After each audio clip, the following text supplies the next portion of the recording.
श्री राम श्री राम श्री राम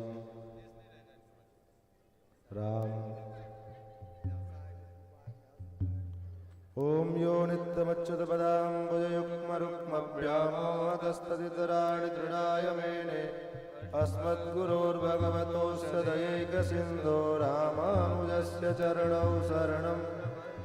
माता पिता युवतयस्तनया विभूतिः सर्वं यदेव नियमेन मदन्वयानाम्।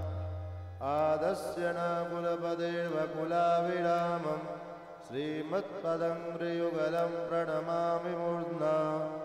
भूतं सरश्च महदावय भट्टनाद श्रीभक्तिसारकुलशेखर योगिवाहान्।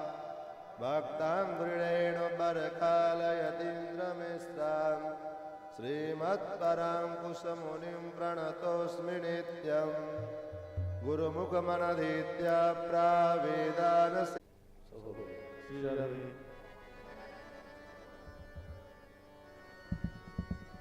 श्री राम। सभी लोग खास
मेधा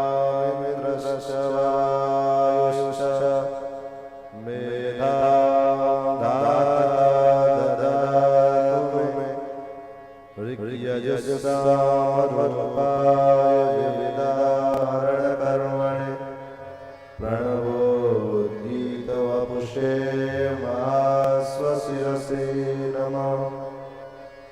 ज्ञानानन्दमयं देवं निर्मलस्फटिकाकृतिम् आधारं सर्वविद्यानां हयग्रीवमुपास्महे।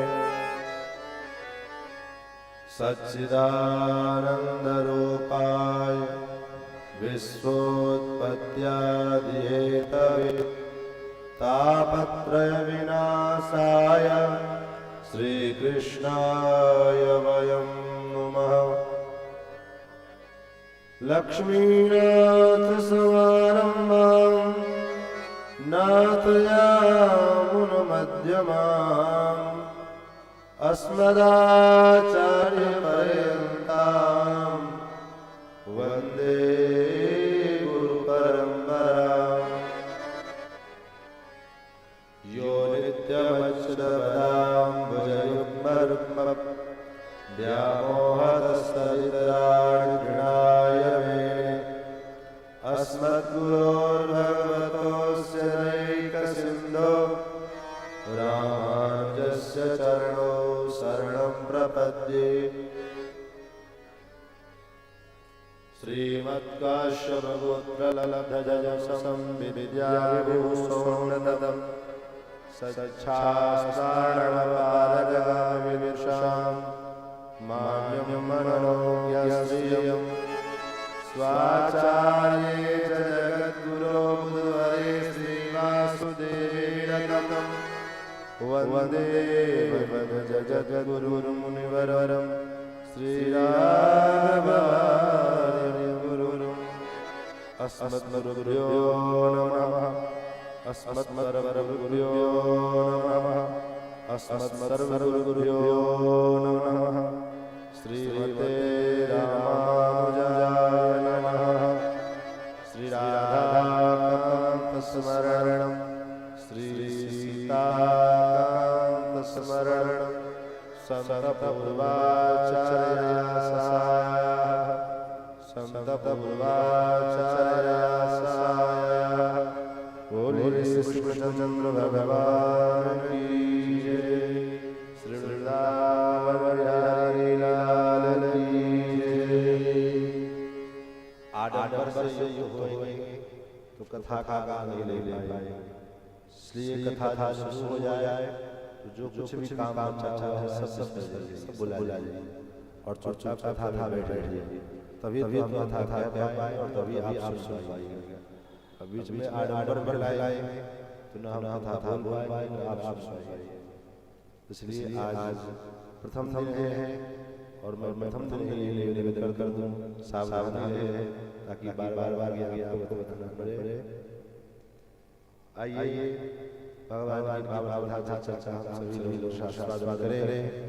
उसके पूर्व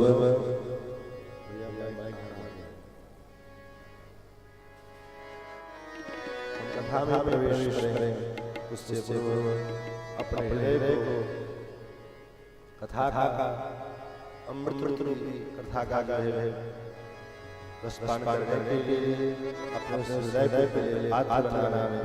और बात कैसे बने हम जब भगवान के नाम का आश्रय लें। तो आइए भगवान का आश्रय लेते हुए हम कुछ संकीर्तन तत्पश्चात यथाशास्त्री यथार्थी यथासमय भगवत भागवत चर्चा करेंगे। हरि भजन सुख शांति नहीं, हरि गुरु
भागवत महापुराण की, सप्ताह ज्ञान महायज्ञ की जय जय श्री राधे श्याम।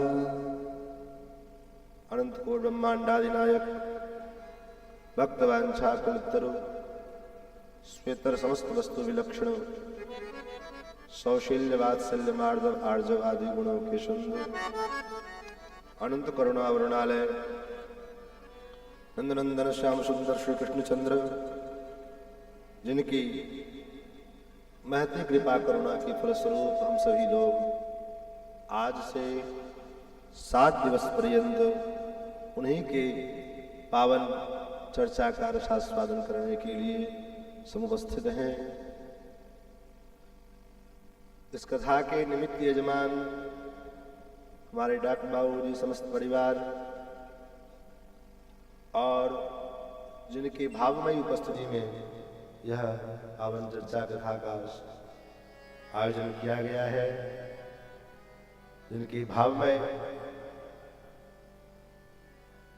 जो अनुभव है उन अनुभवों का स्मरण करते हुए कथा का रसास्वादन करने के लिए जो कथा का आयोजन किया गया है, ऐसे परम भागवत स्वरूप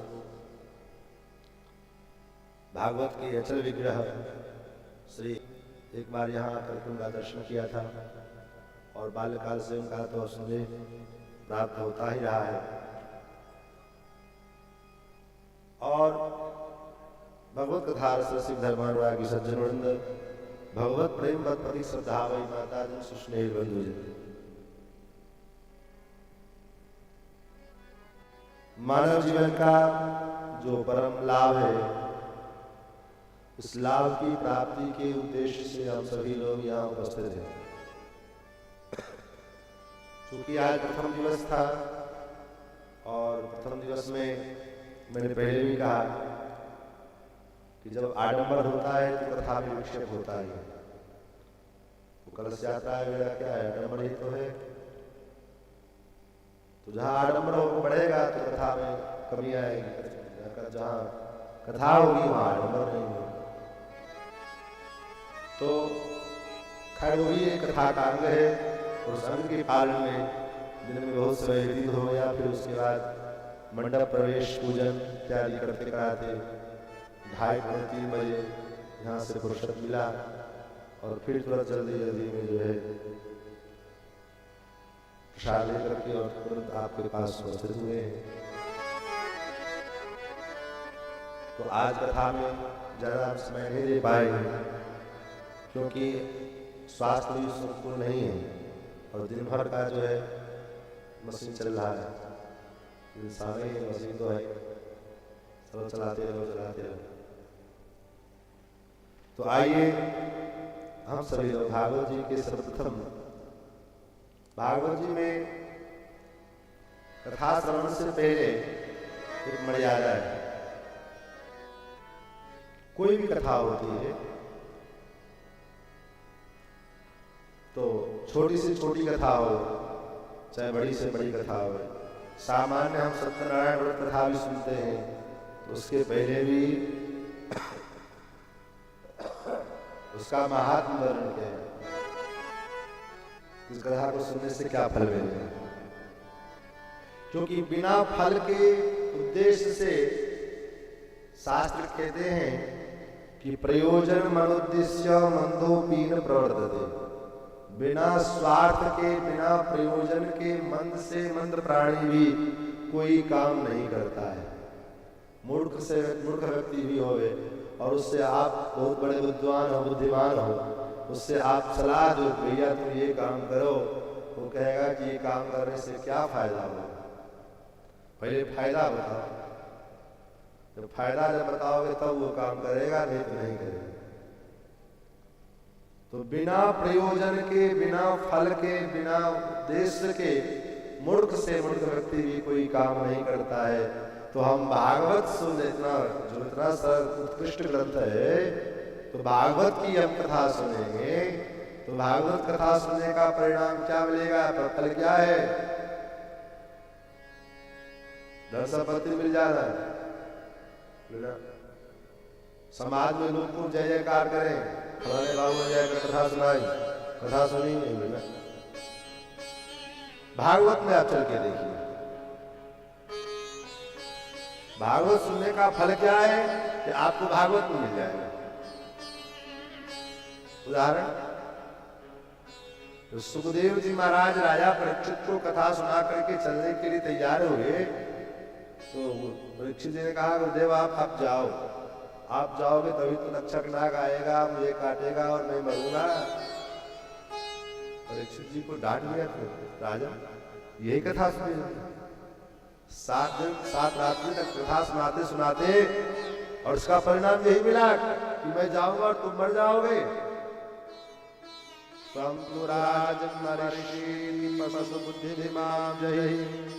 हे राजन, तुम मर जाओगे। ये तो पशु वाली बुद्धि है, मरता पशु है।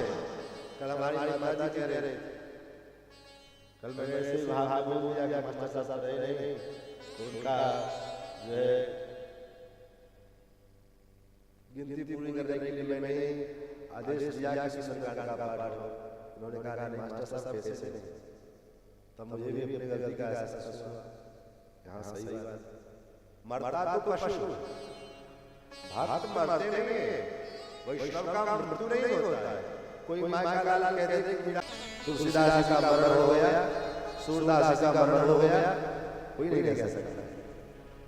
तब वैकुंठवास, साकेत गोलोकवास, मरता तो पशु, जो जीवन भर पशु के समान विचरण करता है, पशु के समान व्यवहार करता है, वह पशु, उसकी मृत्यु होती है। पशु कौन है? आचार्य कहते हैं हमें और पशु में क्या अंतर है? आहार निद्रा भयमैथुनं च सामान्यमेतत् पशुभिर्नराणाम्। आहार ले लेना, सो लेना, संतान की उत्पत्ति कर लेना, लोगों से डरना, ये काम तो पशु भी करता है, हम भी करते हैं। कोई अंतर है? आप बताओ। कोई अंतर नहीं है। फिर पशु में और हम में क्या अंतर है? कुछ तो अंतर होगा। तो एकमात्र विशेषता है। क्या विशेषता है? धर्मो हि तेषां अधिको विशेष। हम धर्माचरण के अधिकारी हैं। हमारे अंदर भगवान ने ये ज्ञान दिया है, किम कर्तव्यम किम न कर्तव्यम, क्या करने योग्य है और क्या करने योग्य नहीं है, क्या सत है क्या असत है, क्या अच्छा है और क्या बुरा है। यह विवेक जो है, विवेक का मतलब क्या है? यही तो विवेक है। जिन ज्ञान के द्वारा संसार के अच्छे बुरे में फर्क करना दिखाई पड़ने लग जाए, वही तो विवेक है। और ये विवेक भगवान ने हमको दिया है। ये विवेक पशु में नहीं है। पशु के पास में ऐसा विवेक नहीं दिए भगवान ने, क्योंकि पशुओं की जो योनि है वह पशुओं की योनि भोग योनि है, कर्म योनि नहीं है। बहुत से लोग कहते हैं महाराज, सारा ज्ञान, सारा विज्ञान, सारा सत्संग, सारी कथाएं पर मनुष्यों के लिए क्यों लागू है, पशुओं के लिए क्यों नहीं लागू? एक महात्मा बड़ी अच्छी बात कहते थे कि संसार में मनुष्य के अतिरिक्त जितने भी योनियां हैं, जितने भी शरीरधारी प्राणी हैं, वो सारे शरीरधारी प्राणी अपने अपने धर्म में प्रतिष्ठित हैं। बिगड़ तो हम मनुष्य गए हैं, बिगड़ तो हम मानव गए हैं। जैसे उदाहरण कहते हैं कि गाय 15 दिन से भूखी पड़ी हो आपके पूजे पड़ में, लेकिन उस गाय के सामने 15 दिन 20वें दिन जो है मांस का टुकड़ा लाकर के दोगे खाने के लिए, वो गाय खाए, भूखा मर जाए, लेकिन वो मांस का टुकड़ा नहीं खा सकता। सिंह जो मांसाहारी कर रहा है, उस मांसाहार उसकी प्रवृत्ति है, भगवान ने उसको ऐसे ही प्रवृत्ति बना करके संसार में भेजा है। वो जीवन महीनों भर भूखा रहेगा, लेकिन वो साग, भूस और घास खा करके नहीं रह सकता।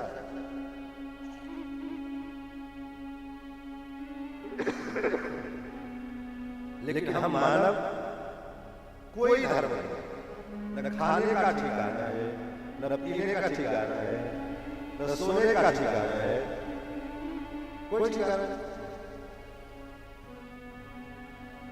इसलिए हम मानव ज्यादा बिगड़ गए हैं। इससे नियम भी, शास्त्र के नियम भी मानवों पर ही लागू। जानवर तो अपने अपने जगह सुरक्षित है। भगवान, यही प्रश्न भगवान से पूछ लिया। 10वें स्कंद में कथा है कि जब कालिया नाग का मर्दन भगवान ने किया है, तो भगवान से कालिया नाग ने पूछा, महाराज सृष्टि को किसने बनाया? भगवान ने कहा, हमने बनाया। इस सृष्टि में जीवों की उत्पत्ति किसने की? भगवान ने कहा, हमने किया है। इस सृष्टि में नाग को किसने बनाया? बोले हमने बनाया। तो नाग को क्रोध करने का स्वभाव किसने बनाया? बोले हमने बनाया।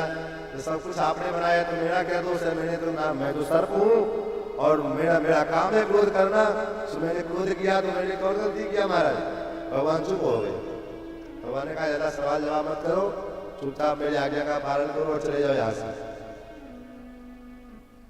तो कहने का भाव, आप लोग भी देखते हैं, और ऊपर से कभी कभी दया भी आती है, कभी कभी गुस्सा भी आता है, और कभी कभी सोचते हैं भगवान भारतवर्ष में क्या हुआ।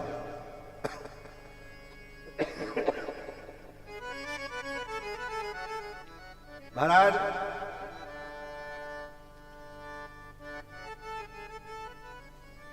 भगवान ने, लोग कहते हैं सनातन धर्म में साधु महात्मा शास्त्रों ने इतनी जातियां बना दी, कहते हैं ना, आजकल लोग उठाते सवाल, ये फलान, ये चिल्ला, ये, जबकि भगवान का कथन है, गीता में भगवान कहते हैं, चातुर्वर्ण्यम मया सृष्टम। भगवान कहते हैं मैंने 4 ही वर्ण बनाए हैं, इसके अतिरिक्त जितना है सब नेताओं की देन, हमारी देन नहीं है, शास्त्र की देन नहीं है। इसके अतिरिक्त जितना है सब नेता लोगों की देन है, अंग्रेजों की देन है। भगवान के द्वारा बनाया गया जो वर्ण व्यवस्था है वह तो 4 ही है, ब्राह्मण, क्षत्रिय, वैश्य और शूद्र। और इन चारों को, चारों भगवान के अंग हैं। इनमें से ये भी कोई नहीं कहा जा सकता कि ये ज्यादा है, ये कम है। सबका अपना अपना अधिकार है, सबका अपना अपना स्थान है। जैसे वेद भगवान कहते हैं, ब्राह्मणोस्य मुखम आसीत्, भगवान के मुखारविंद से ब्राह्मण का प्रादुर्भाव हुआ, और भगवान के बाहुबूल से क्षत्रियों का प्रादुर्भाव हुआ। क्यों हुआ? तो क्षत्रिय जो है अपने भुजदंड के प्रभाव से संसार की रक्षा करेंगे, इसलिए भगवान के भुजाओं से उनका प्रादुर्भाव। वैश्य का प्रादुर्भाव भगवान के पेट से, उदर से हुआ। क्यों? क्योंकि वैश्य के द्वारा ही ब्राह्मण, क्षत्रिय और शूद्र, और साथ साथ वैश्य अपना परिवार का, तीनों चारों वर्ण का भरण पोषण वैश्य करेंगे, इसलिए भगवान के उदर से उनका प्रादुर्भाव हुआ। और शूद्र भगवान के चरण से उत्पन्न हुआ। अब कोई कहे शरीर में जितना प्रधानता मुख का है उतना प्रधानता पैर का नहीं है। ठीक है, चलो भाई, पैर को काट देते हैं आप, क्या होगा? आपका मुख मुझे बड़ा पवित्र लगता है, बड़ा प्यारा लगता है, हम तो आपके मुख की पूजा करेंगे, आपके पैर से हमको क्या लेना देना है? चलो पैर को काट देते हैं, पैर को हटाओ, काट कर काम चलेगा। जिसका शरीर है कहेगा महाराज इससे अच्छा तो हमसे दूर रहो, गौरव मत करो, हमारी पूजा मत करो। तो जब तक चारों पूर्ण न हो तब तक वो श्रीखंड जो है, श्री विग्रह जो है, खंडित माना जाता है। मंदिर में ठाकुर जी का अगर 1 इंच भी अगर इधर उधर खंडित हो जाता है, कहते ना ठाकुर जी खंडित हो गए, अब थोड़ा प्रतिष्ठा अलग ढंग से प्राण प्रतिष्ठा हो गई। तो जहां हल्का सा भी खंडित हो जाते हैं तो प्राण प्रतिष्ठा करना पड़ता है, जो तो भगवान के साक्षात प्रतिमूर्ति है। लेकिन क्या कहा जाए, एक गीत है, कुछ तो लोग कहें, क्या आप लोगों के जमाने का गीत है। कुछ तो लोग कहेंगे, लोगों का काम है कहना, छोड़ो बेकार की बातें, कहीं बीत न जाए रहना। कुछ रीत जगत की ऐसी है, हर एक सुबह की शाम हुई, तू कौन है तेरा नाम है क्या, यहाँ सीता भी बदनाम है। तो यहाँ पर मैं जहाँ जानकी जी को बदनाम करने वाले हुए तो रामचरितमानस को करने वाले हैं, तो कौन बड़ी बात है। बोलते रहे, हाथी चले बाजार, कुत्ता भौंके हजार, भौंकते रहे। अस्तु, तो हम लोग मानव हैं और मानव पशु नहीं है। पशु मरता है, मृत्यु पशु की होती है। हम मनुष्य हैं तो हमारी मृत्यु न होवे, हम मरे नहीं, मृत्यु से हम बच जाए, इसके लिए हम क्या करें। और इसके लिए कथा सुनना, क्योंकि कथा श्रवण के पश्चात जीवन मरना भी एक कला है भाई। मरना भी एक कला है, मरना भी सबको नहीं आता है, सीखना चाहिए। कैसे सीखोगे? तुम कथा में सुनोगे कि मरना कैसे मरा जाता है। जैसे दशरथ जी की मृत्यु हुई, राम राम कही राम कही, राम राम कही राम, तन पर हरि रघुबर विरह, राव गयो सुरधाम। भागवत में सुखदेव गोस्वामी जी ने कहा है, जन्म लाभ परपुंसामन्ते नारायण स्मृति। भगवान ने जो मानव शरीर दिया है, इसका लाभ क्या है? इसका क्या लाभ है? कितना भी धन संचित करके रख दोगे, धनानि भूमौ पशवश्च,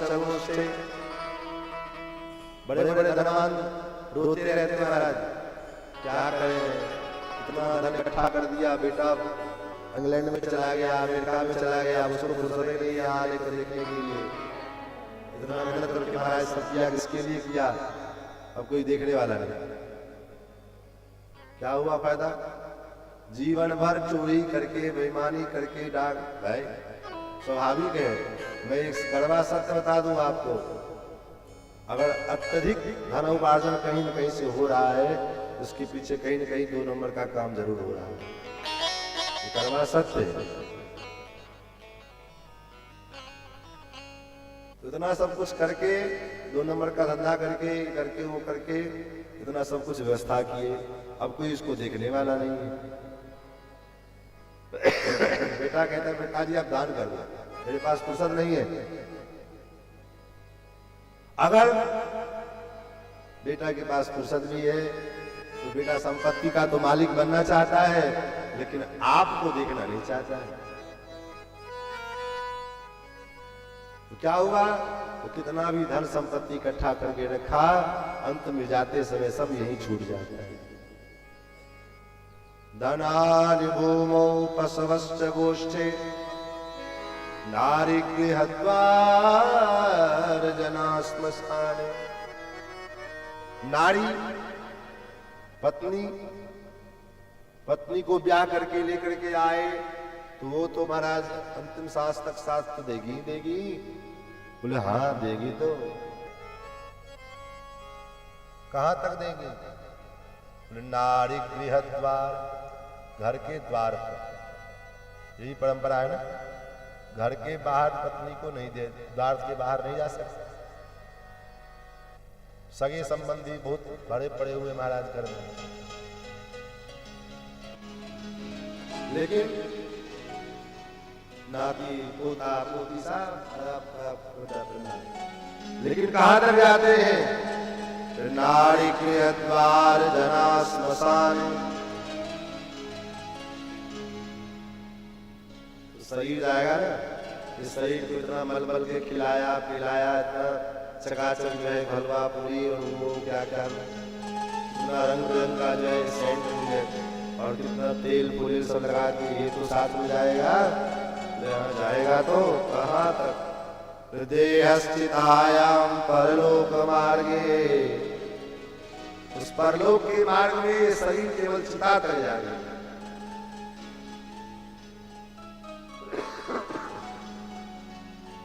तो साथ में जाएगा क्या? तो आचार्य कहते हैं धर्माणि वो गच्छति जीवैक, जीव के द्वारा किया गया एकमात्र धर्म है, वही धर्म एकमात्र जीव के साथ जाता है। तो हम अधिक से अधिक हम ये विचार करें, हम धन कितना बटोर पाते ये महत्वपूर्ण नहीं है, हम धर्म कितना कर पाते ये महत्वपूर्ण है। धर्म होगा। आज समस्या क्या है? धनात् धर्म। लोग सोचते हैं कि धन का फल धर्म है। बात सही है, धन भगवान ने दिया है, उससे धर्म करिए। लेकिन जहां धर्म में धन घुस जाता है वहां से गड़बड़ी शुरू हो जाती है। धर्म क्यों कर रहे हैं? बोले धन के लिए कर रहे हैं,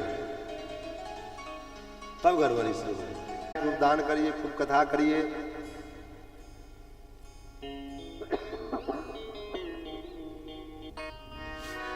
लेकिन धर्म के लिए हम धर्म किस लिए कर रहे हैं? तो बोले पैसा के लिए कर रहे हैं। बोले ये बुद्धिमानी नहीं। तो हम लोग मानव हैं और कथा सुनने का फल यही है कि हम जब से कथा सुन रहे हैं तभी उसी दिन से, उसी क्षण से हमारा मन भगवान के चरणों में लगे। एक फायदा है, एक फल।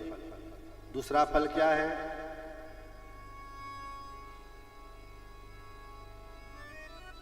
दूसरा फल ये है, कथा हम इसलिए भी सुने, भगवान अवतार लेकर के संसार में आते हैं।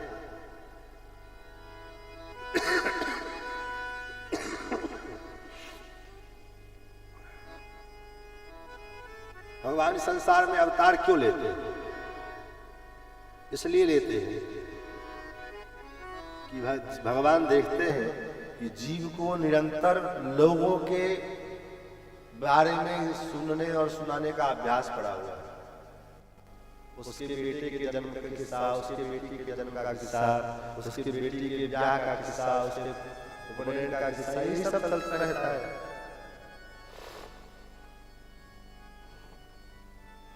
भगवान कहते हैं कि संसारिक जीवों के जो है जन्म कर्म के विषय में चर्चा करने से रात बैठे रहे तो क्या फायदा होगा?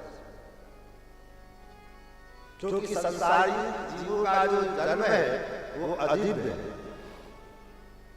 इसलिए अगर चर्चा ही करना है तो मेरे जन्म कर्म का चर्चा करें। क्यों?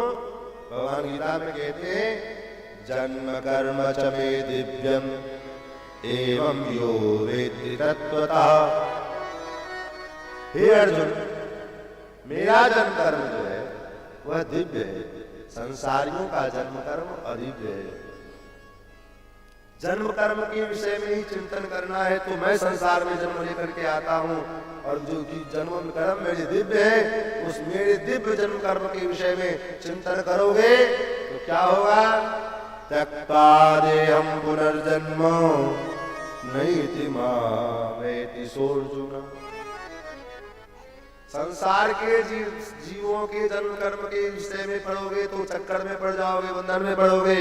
लेकिन मेरे जन्म कर्म के विषय में चिंतन करोगे तो क्या होगा? बोले त्यक्त्वा देहं पुनर्जन्म।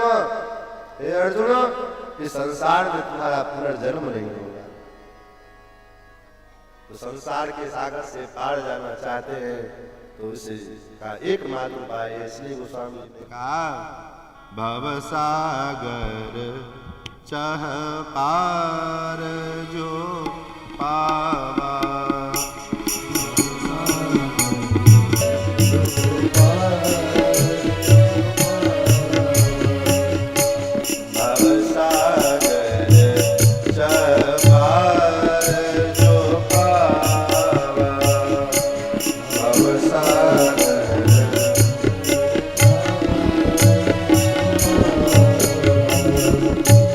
राम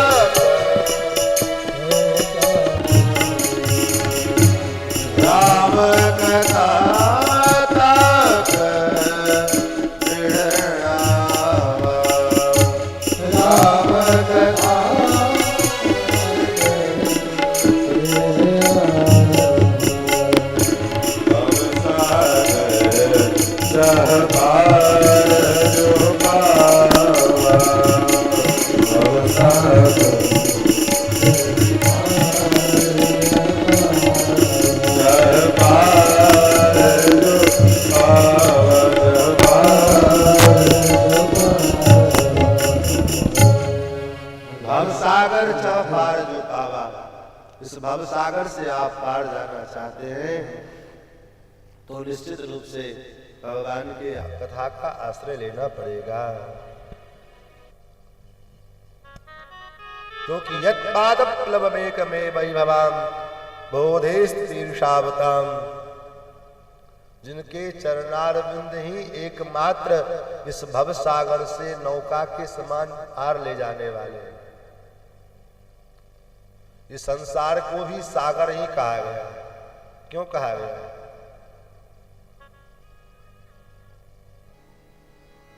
आप लोग स्थिर नहीं रह पाए। जब आइए तो जगह जहां मिल जाए वहीं बैठ जाए। जब तक कथा हो फिर उठिए ना। ये कथा की मर्यादा है। महाराज, संसार को भी सागर कहा गया। क्यों सागर कहा गया है? संसार में और सागर में, समुद्र में क्या अंतर नहीं है? बड़ी ज्यादा अंतर नहीं। अगर विचार करेंगे तो संसार और समुद्र दोनों एक जैसे। आप कहेंगे कैसे? आप कंपैरिजन कीजिए।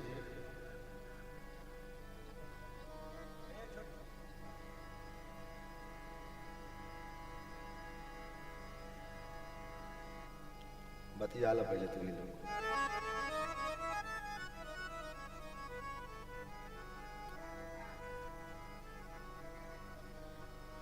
भैया जिस गुरु के चेला है उनके कथा में एक सुई जी गिर जाए तो पता चल जाए। वही आदत हम लोग लगा गए। श्री सीता रामचंद्र भगवान की जय। तो संसार और समुद्र दोनों में कंपैरिजन कीजिए, तुलना कीजिए। समुद्र का हम लोग दर्शन किए हैं, करते हैं, देखे होंगे, कोई कहीं। समुद्र में सबसे पहले क्या देखते हैं? अथाह जलराशि। अथाह जलराशि है और वो जलराशि अत्यंत पवित्र और दिखने में बड़ा सुंदर लगता है। लेकिन उस जलराशि के पास जाइए, उस जल को हाथ में लीजिए और जब पीजिएगा तो कैसा लगेगा? नमकीन लगेगा, खारा लगेगा। उसी प्रकार ये संसार है। संसार दूर से तो बड़ा सुख का सागर दिखता है। ये हो जाता तो इतना सुखी हो जाते, ये हो जाता तो सुखी हो जाते, विवाह हो जाता तो सुखी हो जाते। जिसका विवाह नहीं हुआ है और जो बाराती में जाता है, दूल्हे के मस्तक पर मोर देखता है, वो सोचता है मेरा दिन कब आएगा। और जब उसका अभी ब्याह हो जाए तब फिर पूछो फिर उससे कब आने वाले। तो संसार जैसे समुद्र में जलराशि अथाह है, दिखने में बड़ा पवित्र लगता है, बड़ा सुंदर लगता है, लेकिन उसको पान करने पर में बड़ा खारा लगता है। ठीक उसी प्रकार संसार है। संसार में जितना दिखने में अच्छा लगता है दूर से, उतना और चीज हम देखते हैं। समुद्र में बहुत सारे, कभी लहरें ऊपर उठती हैं और कभी लहरें नीचे समा जाती हैं। उसी प्रकार से हमारे जीवन में, संसार में कभी उत्थान की लहरें इतनी तेजी से आते हैं कि हमको लेकर के ऊपर चले जाते हैं, और कभी पतन का जो है झोंका आता है जो महाराज नीचे लेके चला जाता है, पता ही नहीं चलता कहाँ चला जाता। अच्छा, समुद्र में जो लहरें उठती हैं उनका संबंध कहां से है? उनका संबंध चंद्रमा से। आप देखेंगे समुद्र में जो लहरें उठती है चंद्रमा की किरणों के, चंद्रमा की कला के हिसाब से बढ़ते बढ़ते,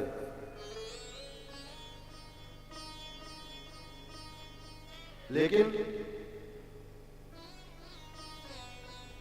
प्रतिपदा के दिन थोड़ा, द्वितीया के दिन थोड़ा ज्यादा, उससे थोड़ा ज्यादा, तृतीया के दिन उससे ज्यादा, पूर्णिमा के दिन तो महाराज लगता है कि समुद्र पार कर जाएंगे अपनी सीमा को। उसी प्रकार संसार में भी हमारे हृदय में जो अनेक प्रकार के उत्थान पतन के जो लहरें उठते हैं गिरते हैं, उसका कारण क्या है? बोले चंद्रमा। कैसे? तो चंद्रमा डायरेक्टली नहीं है, इनडायरेक्टली। कैसे है? तो संसार में कुछ भी होता है तो उसका, हमारे मन में जो कुछ भी हृदय में, शरीर में, संसार में कुछ होता है, उसका मूल कारण क्या है? भगवान वेद कहते हैं मन एवं मनुष्याणाम कारणम बंध मोक्ष। हम जो अपने जीवन में सुख अथवा दुख का अनुभूति करते हैं, अनुभव करते हैं, इसका मूल कारण मन है। वास्तव में न तो सुख होता है न दुख होता है। मन के अनुकूल जो बात लग जाती है उसी को हम सुख मान लेते हैं, और मन के अनुप्रतिकूल कोई बात लग जाती है तो दुख हो जाता है। क्योंकि अगर सुख और दुख की कोई परिभाषा निश्चित होती तो वही क्रिया किसी के लिए सुख नहीं होता और वही क्रिया किसी के लिए दुख नहीं होता। क्या अगर मान लिया जाए मिठाई खाना सुख है, तो ये क्रिया सबके लिए फिर सुख कहां होता है? अब जिसको डायबिटीज हो गया है, भयंकर डायबिटीज है, उसको आप मिठाई खाने में दोगे तो खाएगा? कहेगा हमारे महाराज जहर दे रहे हो हमको, इससे अच्छा जहर दे दो। अब विचार करिए, अगर सुख अथवा दुख परिभाषा है तो परिभाषा तो सब पर लागू होना चाहिए। क्रिया वही है, लेकिन एक के लिए वो सुख का है कारण है, एक के लिए दुख का कारण है। कोई थका मांदा है, उसको आपने सुंदर बिस्तर दे दिया सोने के लिए तो सुखी हो जाता है, और जो 15 दिन से हॉस्पिटल से बिस्तर पे लेट करके आया है उसको कहो कि आप सो जाओ, कहेगा अरे महाराज 15 दिन से सोए सोए माथा खराब हो गया, कितना सोए। अब वही क्रिया वही है, लेकिन एक व्यक्ति के लिए दुख का कारण है, एक व्यक्ति के लिए सुख का कारण है। तो वास्तव में सुख और दुख मन की उपज है। मन एवं मनुष्याणाम कारणम बंध मोक्षयो। और मन का स्वामी कौन है? तो चंद्रमा मनस हो जाता है, मन का स्वामी चंद्रमा। तो इसलिए हमारे संसार रूपी जीवन में भी जो कोई सुख दुख अथवा कोई प्रकार की लोड़ी उठती है उसका कारण मन है, और मन के स्वामी चंद्रमा है। इसीलिए संसार सागर से पार जाना है तो एकमात्र उपाय है भगवान के चरणारविंद रूपी नौके को पकड़ लीजिए, और उस नौके के आधार को मान करके, और जब हम चलेंगे तो संसार से निश्चित रूप से पार जाएंगे। ये कथा सुनने का उद्देश्य है। कितना बताया है, लाभ तो बहुत सारे हैं, धीरे-धीरे कथा सुनेंगे तो सब समझ में आ जाएंगे। हम लोग तो महात्मा का वर्णन में कहने निवेदन कर रहा था, छोटी से छोटी कथाओं चाहे बड़ी से बड़ी कथा, महात्मा का वर्णन जरूर, महात्मा चर्चा। और अपने भारतवर्ष में सनातन धर्म में महात्मा का महाराज ढेर पड़ा हुआ है। तुलसी महात्मा, गीता महात्मा, कार्तिक महात्मा, माघ महात्मा, कितने महात्मा। 6 अध्याय में श्री सूत जी महाराज शौनकादि ऋषियों को भागवत जी के महत्व के वर्णन सुनाए हैं। कथा तो कितनी बार आप लोग सुने होंगे। मेरा उद्देश्य है भागवत जी के जो श्रुति परक श्रुतियां हैं, क्योंकि यहाँ श्रोता लोग बड़े अच्छे हैं और मुझे मालूम है कि और अच्छे अच्छे श्रोता भी आने वाले हैं। तो मन लायक श्रोता मिलता है तो मन लायक कथा भी होनी चाहिए। तो मेरा उद्देश्य है कि इस कथा में जहां तक हो सकेगा जो भक्तों की स्तुति गाए गए हैं, भक्तों ने जो स्तुति गाया है, स्तुतियों को हम श्रवण करेंगे। इसलिए कुछ कथा को समाज कुछ कथा को अभ्यास करना पड़ेगा। और मैंने पहले भी निवेदन किया कि स्वास्थ्य अनुकूल है नहीं, वर्षों तक जो है जब यात्रा शुरू हुई हमारी, फ्लाइट में थे तो सोच रहे थे क्या करें, किसी व्यास को साथ कर लेते कथा, तो आवाज ही निकल रही थी, कथा हम करते। लेकिन ठाकुर जी की प्रेरणा ऐसा नहीं हुआ और हनुमान जी की कृपा से आज आपके सामने कुछ बोलने का साहस कर रहे हैं। परिस्थिति आप देखिए है, इसलिए एक घड़ी याद हो, घड़ी याद होने को नहीं याद, तुलसी संग साधु के हरे कोट अपराध। दवा उतना ही दिया जाए जितना पच जाए, ज्यादा दवा भी रिएक्शन कर जाता है, कथा भी कभी कभी रिएक्शन हो जाता है। पता है कि नहीं, एक अगर एक व्यास जी कथा कर रहे थे तो सामने में एक काना व्यक्ति कथा सुन रहा था, आंख से काना था। तो महाराज कथा करते करते अंत में महाराज ने चौपाई बोली, जिन्हें हरि कथा सुनी नहीं काना। और काना कह करके संजोग से आगे बैठा था महाराज, उंगली उसी के पास आई। उस दिन तो बर्दाश्त कर लिया। दूसरा दिन हुआ, भगवान का जन्म हुआ, तो दशरथ पुत्र जन्म सुनी काना, फिर उंगली चली गई उसी के पास। दूसरा दिन बर्दाश्त किया। तीसरे दिन महाराज ऐसी कोई चौपाई आ गई अंतिम में जिसमें शब्द आया काना, अब तो आग बबूला हो गया। महाराज कथा सुना रहे हो कि हमको चिढ़ा रहे हो, नहीं सुनना कथा। कभी कभी कथा भी रिफ्लेक्शन हो जाता है। तो महात्मा का चर्चा वो करेंगे। सर्वप्रथम सूर्य जी ने भगवान का अभिवादन किया है, भगवान को प्रणाम किया है। सच्चिदानंद रूपाय विश्वोत्पत्त्यादि हेतवे तापत्रय विनाशाय श्री कृष्णाय वयं नमः। सच्चिदानंद रूपाय, परमात्मा कैसे हैं, परमात्मा का स्वरूप कैसा है, पहले हम इसको जाना। क्योंकि जब तक भगवान के स्वरूप को नहीं जान पाएंगे तब तक भगवान सामने उपस्थित होकर के भी हम भगवान को प्राप्त नहीं कर सकते। और भगवान इसीलिए एक उद्देश्य ये भी है सत्संग, कथा इसलिए भी सुनना चाहिए। क्यों सुनना चाहिए? क्योंकि जीवन में सत्संग नहीं रहेगा तो भगवान सामने से आकर के चले जाएंगे, अब भगवान को प्राप्त नहीं कर सकते।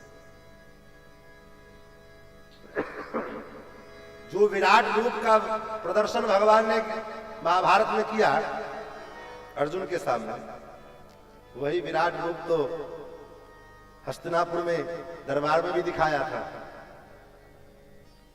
क्या आप लोग तो सीरियल के माध्यम से भी बहुत चीज देखते रहते हैं। वही विराट रूप का दर्शन कराया भगवान ने अर्जुन को पूरे दरबार में। लेकिन दुर्योधन कहता है तुम्हारा ये जादुई खेल देख करके हम डरने वाले नहीं है।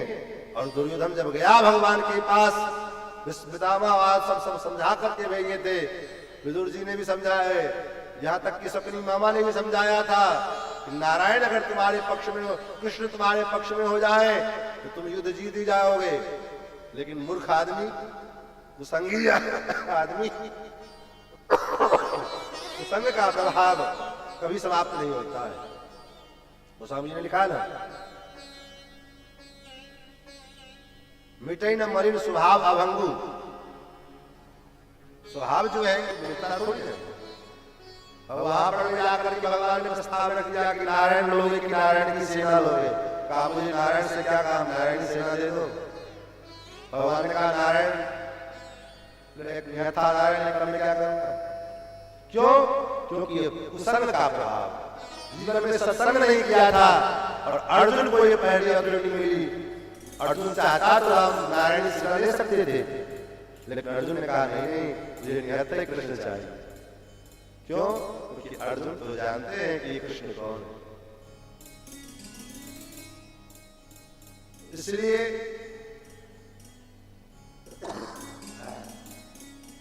सत्संग के माध्यम से ही भगवान की पहचान होती है। सत्संग का मतलब कि संतों का संग। सामने द्वार ठाकुर जी खड़े, तुलसीदास जी महाराज कीर्तन कर रहे हैं, तिलक घिस रहे हैं, सामने ठाकुर जी खड़े हैं, बाबा मुझे चंदन दो। तुलसीदास जी चंदन देने के लिए तैयार भी हैं। चित्रकूट के घाट पे भय संतन की भीड़, लेकिन पहचान नहीं पा रहे। हनुमान जी महाराज तोता बनकर के प्रकट हो गए। तुलसीदास चंदन घिसे तिलक देत रघुवीर, चरणों में गिर पड़े बाबा। तो कैसे हुआ? एक संतों का संग किया, एक संत का संग किया तो भगवान प्रकट होकर के सामने में थे खड़े, लेकिन पहचान नहीं पा रहे थे। लेकिन संत की कृपा से भगवान पहचान गए। तो सत्संग जब करेंगे तभी हमारे जीवन में भगवान की पहचान होगी। भगवान का स्वरूप क्या है? आचार्य कहते हैं स्वाभाविका नवधिकातिशयितुषित्वम नारायण तैनमृष्यति वैदिक। हे प्रभु, आपका स्वभाव कैसा है, आपका स्वरूप कैसा है? और जब स्वरूप और स्वभाव का ज्ञान हो जाता है तब महाराज प्रायण मुनयो राजनिवृत्ता विशेषता। भगवान की इस कथा के पीछे पीछे जो मुनि महात्मा लोग संसार के विधि निषेध कर्मों से निवृत्त हो चुके हैं, तो ऐसे अमलात्मा विमलात्मा महात्मा भी भगवान की कथा के पीछे पीछे डोलते रहते हैं। सुखदेव जी जैसे परम ज्ञानी परमहंस शिरोमणि कहते हैं कि हे परीक्षित, मैं तो निर्गुण निराकार परमात्मा की सत्ता में घूमने वाला, मस्त रहने वाला, लेकिन भगवान की 2-4 श्लोकों में भगवान के गुणानुवादों को सुना, उतने में मैं मंत्र मुग्ध हो गया और गृहीत चेता राजन से चुंबक की भांति खींचा चला।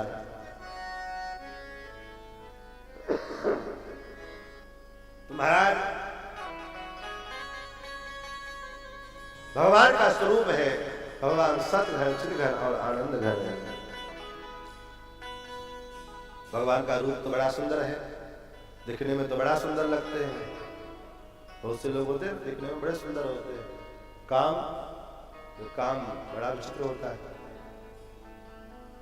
बड़ा दुष्टता वाला काम होता है। इनका काम क्या है? भगवान करते क्या है? क्योंकि भाई सभी शास्त्र पुराण और महात्मा लोग जानते थे कलयुग आने वाला है, कलयुग में लोग ठोक बजा करके भगवान को भी पहचान करेंगे, मानेंगे भगवान। तो भगवान करते क्या है? विश्व की उत्पत्ति, पालन और संहार उसके हेतु है, करते नहीं है, उनको करने की जरूरत नहीं पड़ती, तो बस मन से सोच लेते हो जाए। हेतु है, महाराज ये तो सबके लिए करते, मेरे लिए भगवान क्या कर सकते हैं? स्वार्थ, हमारा जो स्वार्थ स्वभाव है, हम सोचते भगवान मेरे लिए क्या करेंगे? हम जो भगवान का भजन करेंगे, भगवान मेरे लिए क्या करेंगे? सूची कहते हैं तापत्रय विनाशाय। संसार में कोई ऐसा जीव नहीं होगा जिसके जीवन में कोई न कोई ताप न हो। भगवान उस जीव के ताप को समाप्त कर देते। कई प्रकार के ताप है, दैविक भौतिक ताप, दैविक ताप और भौतिक ताप।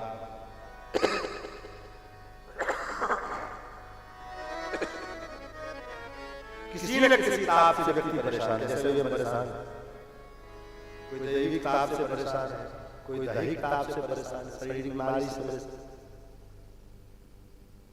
कोई किसी ताप से परेशान। तो महाराज उस ताप को भगवान प्रशमन करते हैं।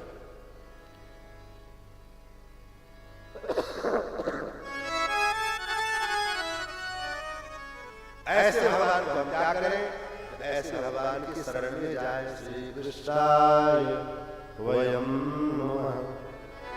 इसके बाद अपने गुरु जी को प्रणाम किया है।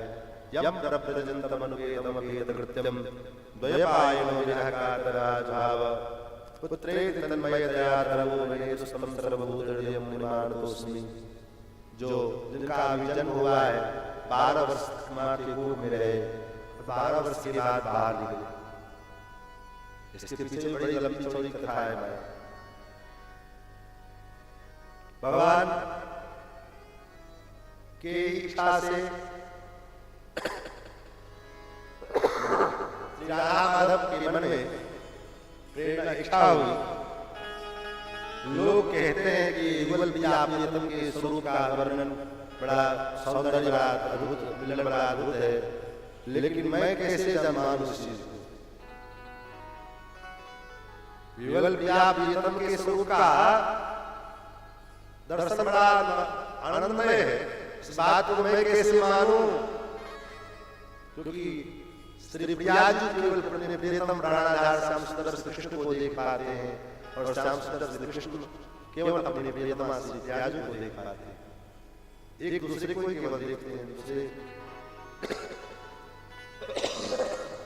युगल स्वरूप का दर्शन तो नहीं होता है। इसलिए मिथिलांचल में, मिथिला में जब राम जी आए और राम जी और श्री किशोर जी का जयमाल हुआ, उस जयमाल के समय दोनों के स्वरूप को इकट्ठा देख करके लोगों में हो जाएगा भाई भाई जला राज मन में विद्या विशारदा। तो कहा भाई आप निर्णय करो कौन कौन जो है धनवान है। मिथिलावासियों का नाम भी धनवान है, किशोर जी धनवान है। तब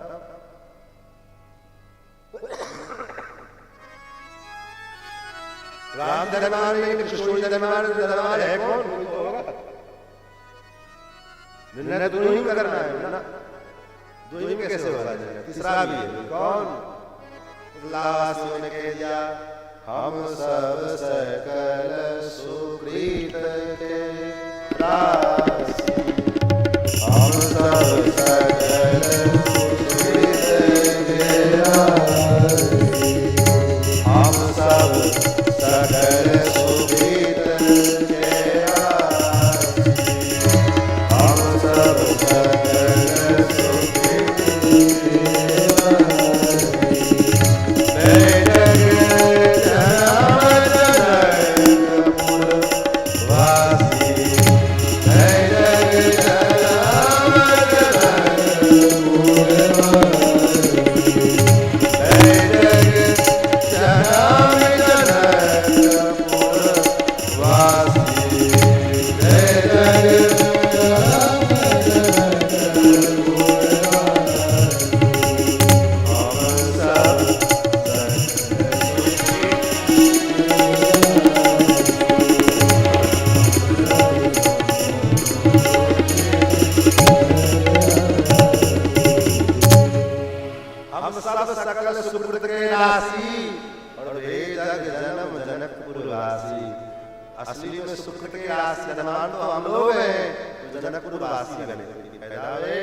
जनकपुर में हमारा जन्म हुआ। क्यों? क्योंकि राम जी धन इसलिए नहीं है कि राम अकेले श्री किशोर जी को देख रहे हैं, और किशोर जी धन इसलिए नहीं है क्योंकि अकेले राम जी को देख रहे हैं। और हम मिथिलावासी दोनों प्रिया प्रीतम को पहली बार, अगर युगल रूप का दर्शन किसी को पहली बार हुआ तो मिथिला के लोगों को ये लाभ हम मिथिलावासियों को चाहते हैं। महाराज यही लालसा जो है श्री ठाकुर जी की और श्री किशोर जी के मन में उत्पन्न हुई, और उन दोनों की लालसा इतनी उत्कट लालसा हुई कि दोनों युगल रूप से एकत्रित होकर के और सुख के रूप में अपने इस युगल रूप का आनंद लेने के लिए प्रकट हो गए। और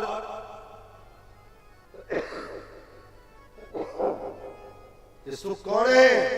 भगवान श्री प्रिया प्रीतम जो के संयुक्त अवतार का ही नाम सुख है, जो दोनों के मिलन के अवतार का नाम सुख है। और सुखदेव जी दोनों को सुख प्रदान करते हैं। कभी राम जी कभी कृष्ण जी के पास जाते हैं और राधा जी के वियोग में जब भगवान डूबे रहते हैं तो श्री राधा जी के चरित्र को सुना करके भगवान के वियोग को शांत करते हैं।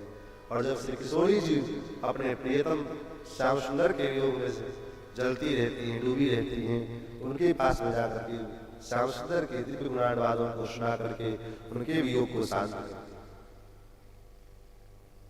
इस प्रकार से दोनों का आनंद प्रदान। एक दिन भगवान किशोरी जी विचित्र दुखी थी। सुखदेव जी ने पूछा क्या बात है? इस प्रकार से संसार में लोग अधोगति को प्राप्त हो रहे हैं, कैसे इनका कल्याण होगा, इसी चिंता मुझे खाई जाती। सुखदेव ने कहा देव माते आप चिंता मत करो देवी, मैं जाता हूं। और सुखदेव जी महाराज के रूप में सुखदेव जी धराधाम पर में आए और व्यास जी की पत्नी के पेट में प्रवेश किए हैं।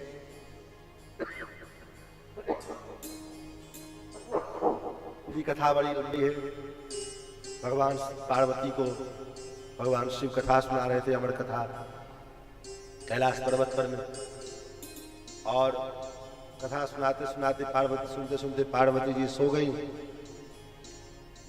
भगवान सुखदेव जी विचार करने लगे, पार्वती जी सो गए, हुंकार ही नहीं भर रही, कहीं भगवान शिव जग गए, भगवान शिव की निद्रा कथा बंद हो गई। तब तो पार्वती जी की तरफ से भगवान सुखदेव जी हुंकारी भर गए। कथा नहीं सुनी, बोले ना हम तो सो गए थे, तो फिर आपके जगह हुंकारी कौन भर रहा था? चारों ओर देखा तो एक वृक्ष के ऊपर में सुख पड़ा हुआ त्रिशूल लेकर के दौड़े भोलेनाथ। सुखदेव जी भगे, भगते भगते उसी समय सम्याप्रास आश्रम में श्री व्यास जी की पत्नी उसी समय जम्हाई ले रही थी, उन्हीं के मुख से प्रवेश करके उनके पेट में चले गए। अब तो भोलेनाथ चले गए। 12 वर्ष बीत गए। वेद व्यास जी कहते बेटा बाहर आ जाओ। कहते ना बाहर नहीं आओगे। क्यों नहीं आओगे? तो बाहर से भगवान की माया बड़ी विचित्र है, पकड़ लेगी। बोले नहीं पकड़ेगी, आओ। बोले भगवान स्वयं आकर के इसका सर्टिफिकेट दे, प्रमाण दे कि हमारी माया तुमको नहीं कुछ बिगाड़ेगी, तब तो मैं बाहर आऊंगा। जिस गर्भ के विषय में कहा जाता है कि गर्भवास समम दुखम न भूतो न भविष्यति, लेकिन ऐसे श्री सुखदेव जी उस गर्भ से बाहर नहीं जाना चाहते हैं। कारण यही है कि साधक का सबसे अच्छा स्थान कौन सा है?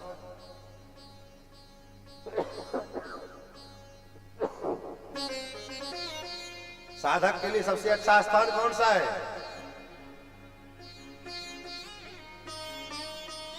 जहां पर में भले 100 प्रकार की असुविधा है, लेकिन जहां भगवान की भक्ति मिलती होवे, भगवान की कथा मिलती होवे, भगवान का भजन मिलता होवे, वहां लाख असुविधा है तो क्या, भगवान का भजन तो मिलता है।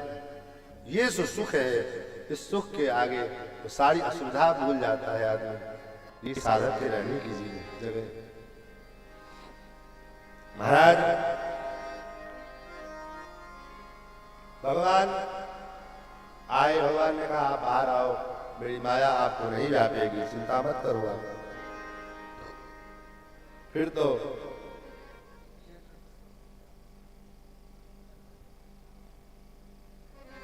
श्री राम जय राम जय जय राम, श्री राम जय राम जय जय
सावधान है। अभी जैसे बालक का जन्म होता है तो पहले नाल छिद्र होता है, और अभी इनका नाल छिद्र भी नहीं हुआ। अपने नाल को कमर में पकड़ के लपेट करके और चल पड़े। यम प्रव्रजन्त मनुपेत अपेत कृत्यम, अपेत कृत्यम, कोई कृत्य नहीं हुआ, कोई संस्कार नहीं हुआ। द्वैपायनो विरहकातराजुभाव, श्री कृष्ण द्वैपायन वेद व्यास महाराज विरह से कातर होकर के हे पुत्र, हे पुत्र, हे पुत्र। लोग कहते हैं देखो वेद व्यास जी को जब पुत्र मोह हो सकता है तो हम सामान्य लोगों को क्यों नहीं हो सकता है।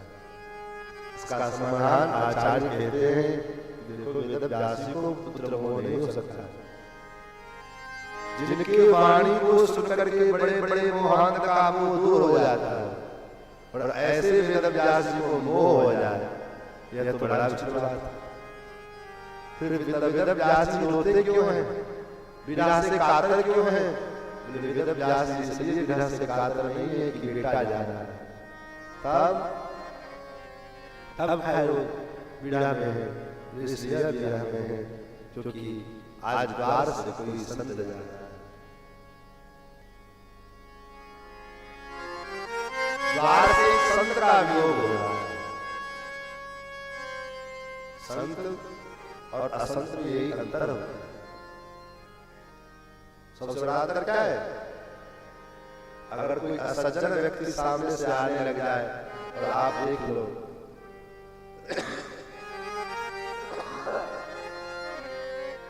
तो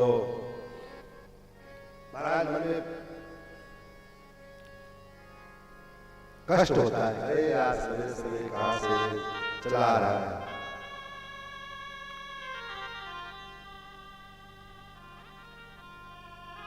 और कोई महात्मा अगर चले आए तो मन में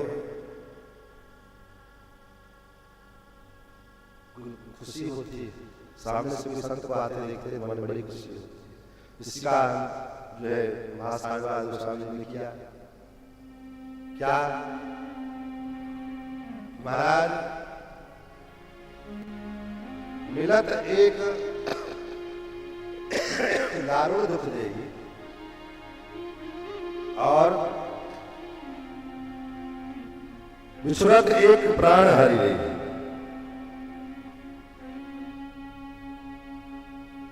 विश्वरत एक संत महात्मा अगर 5 दिन 7 दिन 10 दिन घर पे रह जाए और वो जाने लग जाए तो महाराज मन में पीड़ा होती है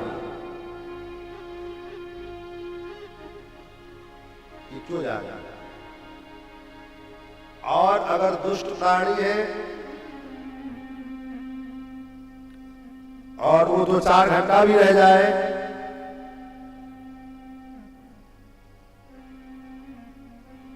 तो महाराज उतने देर में भी लगता है कि ये कब जाएगा। बिछुड़त एक प्राण रे,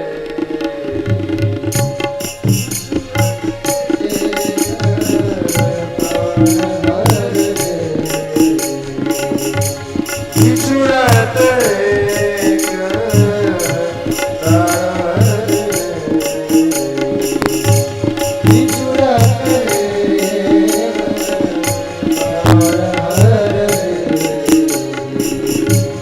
मिलत एक दुख दारुण दे, मिलत एक दुख दारुण दे, मिलत एक दुख दारुण दे, मिलत एक दुख दारुण दे।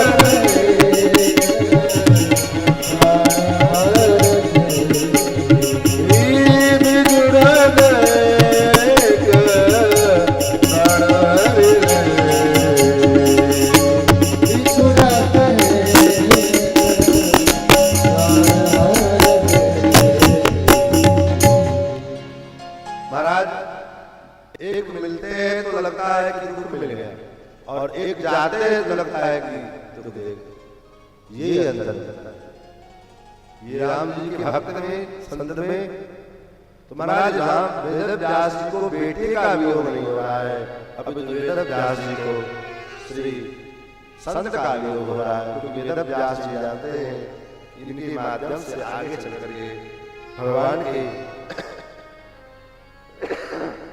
कथा का उद्घाटन रहस्य का उद्घाटन होने वाला है। लेकिन वेद व्यास जी को पुत्र करते हुए जा रहे हैं, पुत्रेति तन्मयतया, पुत्र इतने तन्मय हैं, उनकी तन्मयता के कारण उनकी ओर से वृक्ष लता पौधे जो जंगल में हैं वह उत्तर देते हैं। पुत्रेति तन्मयतया तर्वः अभिनेति, जो वृक्ष है वह अभिनय वो बोल रहे हैं। क्या बोल रहे हैं? अरे वेद व्यास जी आप तो दे रहे हैं, हम वृक्षों से सीखो, सर्दी गर्मी बरसात सब कुछ सहन करते हैं, और जब मेरे में फल लगता है तो उस फल को मैं संसार के लिए छोड़ देता हूं। इसलिए भले आपका पुत्र है, इस पुत्र को आप संसार के लोक कल्याण के लिए इसका त्याग करिए और इससे बाहर आइए। वेद व्यास जी लौट जाए। ऐसे तम सर्वभूत हृदय ऐसे सर्वभूत हृदय। अब यहां पर एक बड़ा विचित्र बात है महाराज, सर्वभूत हृदय ये सामान्य विशेषण नहीं है। सर्वभूत हृदय केवल परमात्मा ही हो सकते हैं। अर्थात सर्वभूत हृदय मतलब क्या? जितने भी भूत प्राणी हैं उन भूत समस्त भूत प्राणियों के हृदय भगवान, और वो संबोधन यहाँ सुदेव जी के लिए किया जा रहा है। अर्थात इससे सिद्ध होता है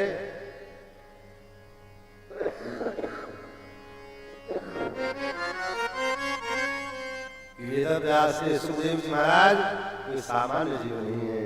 इसलिए तो आगे लिखा भी है प्रथम स्कंद के जब सुदेव जी आते हैं, तत्राभवत् भगवान व्यासपुत्र यदिच्छयागामटमानोऽनपेक्ष अलक्षलिंगो निजलावतुष्टो वृतश्च बाले अवधूतवेश। वहां आए हैं तो कौन आए हैं ये नहीं लिखे, सीधे सुदेव जी आए। तब तत्रावत् भगवान व्यासपुत्र, साक्षात भगवान ही व्यासपुत्र के रूप में आए। तो ऐसे सुदेव जी को प्रणाम किया और उसके बाद फिर सौनक जी ने प्रश्न किए हैं अज्ञानों के अंधकार को दूर करने के लिए। हे सूत महाराज, आपका जो ज्ञान है वो करोड़ों करोड़ सूर्य के समान है। सो हे नाथ, हे प्रभु, हमारे ज्ञानता को दूर करे और भगवान की कथा जो मेरे कर्ण के लिए रसायन के समान हो, इस कथा को सुनाओ। मम कर्ण रसायन चिंतामणि लोक सुखम सरतुस्वर्ग संपदाम प्रच्छति पुरप्रीतो वैकुंठम योग दुर्लभम। चिंतामणि पत्थर, उसके सामने कुछ चिंतन किया जाए तो वो चिंतामणि पत्थर क्या दे सकते हैं जैसे संसारिक सुख को। और स्वर्ग सदाम, स्वर्ग लोक से है जो स्वर्ग लोक में जो कल्प वृक्ष है, इस कल्प वृक्ष से कोई कामना की जाए तो क्या देगा? उसे स्वर्ग की संपदा देगी, लेकिन उससे ज्यादा उसकी औकात नहीं है। लेकिन गुरु अगर प्रसन्न हो जाए तो गुरु प्रसन्न हो जाए महाराज, प्रेक्षति गुरु प्रीतो वैकुंठम योग दुर्लभम। जो भगवान अत्यंत बड़े बड़े योगियों के लिए दुर्लभ है, ऐसे योग दुर्लभ परमात्मा भी गुरु जी हस्ताम लगभग जो है ला कर भी बिठा देते। लो पकड़ लो। इसलिए तो गुरु की महिमा भगवान भी गाते हैं। गुरु की महिमा भगवान भी गाते हैं। भगवान कहते हैं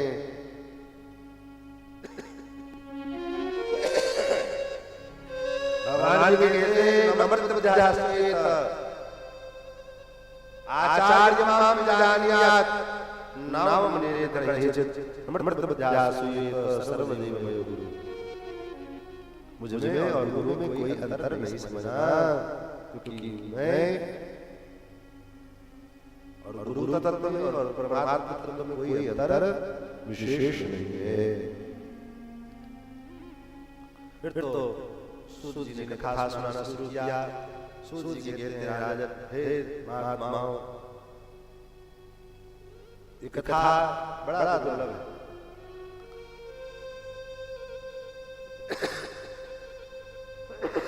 सहजता से मिलना नहीं है। तब जन्मांतर भवेत् पुण्यं भागवत भवेत्, जन्मांतर का पुण्य उदय होता है। ये कथा जो अभी आप सुन रहे हैं, ये कथा हमको लगता है 3 साल या 4 साल पहले चर्चा हुआ। क्या 4 साल पहले चर्चा हुआ होगा अगले साल होगा, इस साल होगा, करते करते ये समय में जाएगा।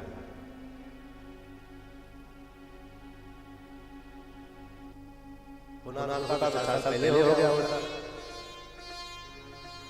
खर्चा अभी भी लगना है, खर्चा उसमें भी लगना होता। सारी प्रक्रिया, सारी व्यवस्था आज हुई है, कल हुई थी। लेकिन इसी को कहते हैं, कहा सूत्र है, जन्मांतर भवेत् पुण्यं भागवत भवेत्। जब जन्मांतर का पुण्य उदय होता है, तब जाकर के भागवत की कथा सुनने की प्रवृत्ति उत्पन्न मन बनता है। और उसके बाद जब मन बनता है, तब ठाकुर जी की कृपा, तब राम जी की कृपा, आपके पुण्य के प्रभाव से आपका मन बना कि हम भी कथा करवाएं, हम भी कथा सुने, तब ठाकुर जी की ओर से कृपा होती है। और जब ठाकुर जी की ओर से कृपा होती है, तब क्या होता है, फिर मोहर लग जाता है। तब तो होना ही होना है। वैसे तो उठा पटक चलता रहता है कि अब करें, कब करें, कब करें, अब करें। लेकिन जब ठाकुर जी का मोहर लग गया, क्या कोई कानून संविधान जब बनता है, संसद उठा पटक चलता रहता है ना, संसद उठा पटक उठा पटक चला। लेकिन जब वो संसद उस कानून के ऊपर राष्ट्रपति का मोहर लग गया, तो अब कोई माय का लाल उसको काट नहीं सकता है, फिर तो वो पास हो गया। उसी प्रकार अपने पुण्य के प्रभाव से मन बनाया, और जब उसके ऊपर जब मन बन गया, तब फिर ठाकुर जी ने उस पर मोहर लगा दी। और जब मोहर लगा दी, तो फिर वो होना ही होना। महाराज, एक कथा देवताओं के लिए दुर्लभ है, हम आप किस खेत की मूली। जब देवता अत्यंत सामर्थ्यवान है, हम आप देवता से ज्यादा सामर्थ्यवान नहीं हो सकते, न पैसे में, न धन में, न ऐश्वर्य में, न शक्ति में, किसी चीज में नहीं। लेकिन देवताओं को जब दुर्लभ है, हम लोग को कैसे मिलेगा? देवताओं को कैसे दुर्लभ है? लोग आए थे परीक्षित की कथा सुनने के लिए, हुए देवता लोग आए, कर से लेकर के अमृत का ले लो और हमको पिला दो, कथा हमको पिला दो, और ये अमृत राजा को पिला दो।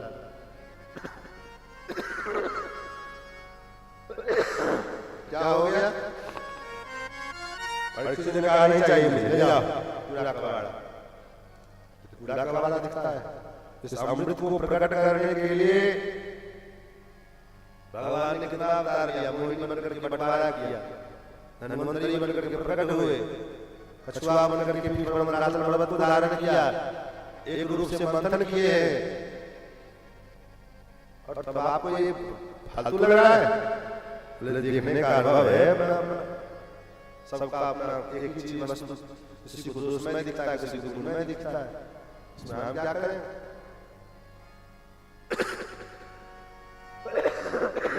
क्या दोष है? सबसे पहला दोष ये है कि झूठा है। कैसा झूठा है? नागो सिस्टम, नाग लोग उसको लाग में डाल के पिए हैं, नागों का झूठा है। सूरज सिस्टम, देवता लोग पिए हैं, देवता का झूठा है। और देह बंधन कार्यक्रम, अमृत पान करने के बाद देह बंधन में बढ़ जाता है। शरीर तो छूटता नहीं है, शरीर लंबा खिंच जाता है। ऐसा नहीं कि मरता नहीं है, मरता तो देवता भी है, लेकिन लंबा हो जाता है, ज्यादा समय मिल जाता है। मनुष्य की अपेक्षा हमारी जिंदगी, हमारी आयु बढ़ सकती है। और सबसे बड़ा दोष क्या है?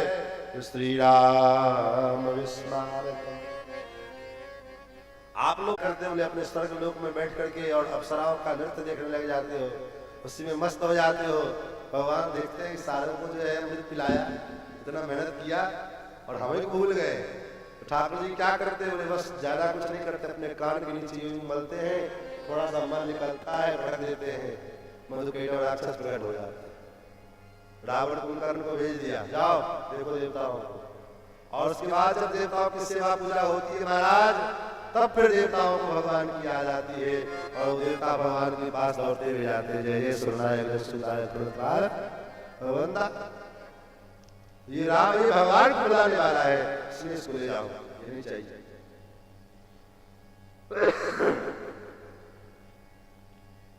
फिर तो महाराज देवताओं को भगा दिया। तब पड़ा नाम का परीक्षित। परीक्षित का नाम थोड़ी था, नाम तो उनका विश्वनाथ था। लेकिन सुखदेव जी कहते अलम परीक्षितम, अब तुम परीक्षित हो गए। क्यों? क्योंकि कथा का वास्तविक अधिकारी वही है जो कथा सुनने के लिए आदि व्याधि की कौन कहे, समाधि तक छोड़ देवे, और समाधि की कौन कहे समुद्र अमृत के समान दुर्लभ वस्तु का भी त्याग कर देवे, वही वास्तव में सच्चा परीक्षित है। अब आज न तो वास्तव में परीक्षित है न सुखदेव। कारण कथा इतनी होती है, लेकिन कथा का जो लाभ हमको मिलना चाहिए हम नहीं ले पाते, मिल नहीं पाता है। कारण क्या है? कथा करने वाले का भी उद्देश्य गलत है, अपवित्र है, और कथा कहने वाले का भी उद्देश्य गलत है। दोनों का उद्देश्य गलत है। कथा कहने वाला सोचता है, कहाने वाला कि हमको लोग जाने हम बड़े धर्मात्मा है, इसलिए हम कथा करवा रहे हैं। हमारे पास बहुत से लोग ऐसा होता है, सबकी बात मैं नहीं कह रहा हूं। कथा सुनाने वाला सोचता है कि यजमान से कितना अधिक से अधिक हम पैसा कमा रहे हैं, कितना अधिक से अधिक माल मटेरियल निकल के चला आवे, कितना जो है लोग जान जाए या सो जाए। न कोई मर्यादा, न कोई सीमा, न कोई नियम, न कोई कानून। परंपरा है, परंपरा कैसे स्थापित होगी ये बताओ।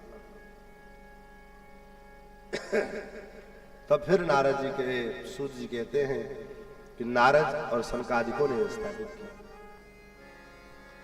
तो सौनक जी ने कह दिया, महाराज कैसी बात करते हो? लोक विग्रह मुक्तस्य नारदस्य स्थिरस्य च। एक तो लोक विग्रह मुक्तस्य, नारद जी तो लोक विग्रह से मुक्त रहने वाले हैं, सनकादिक, और नारद जी तो स्थिर रहने वाले नहीं, कहीं एक जगह टिकते ही नहीं है। तो फिर ये 7 दिन की कथा का क्या मतलब, कैसे हुआ ये? तब नारद जी की वृत्तांत को सुनाते हुए सूत जी कहते हैं कि नारद जी स्वयं इस बात को बताते हुए कह रहे हैं, एक दिन नारद जी घूमते घूमते बद्रिकाश्रम पहुंचे। नारद जी का मुखमंडल उदास था और उनका उदास मुखमंडल देख करके महाराज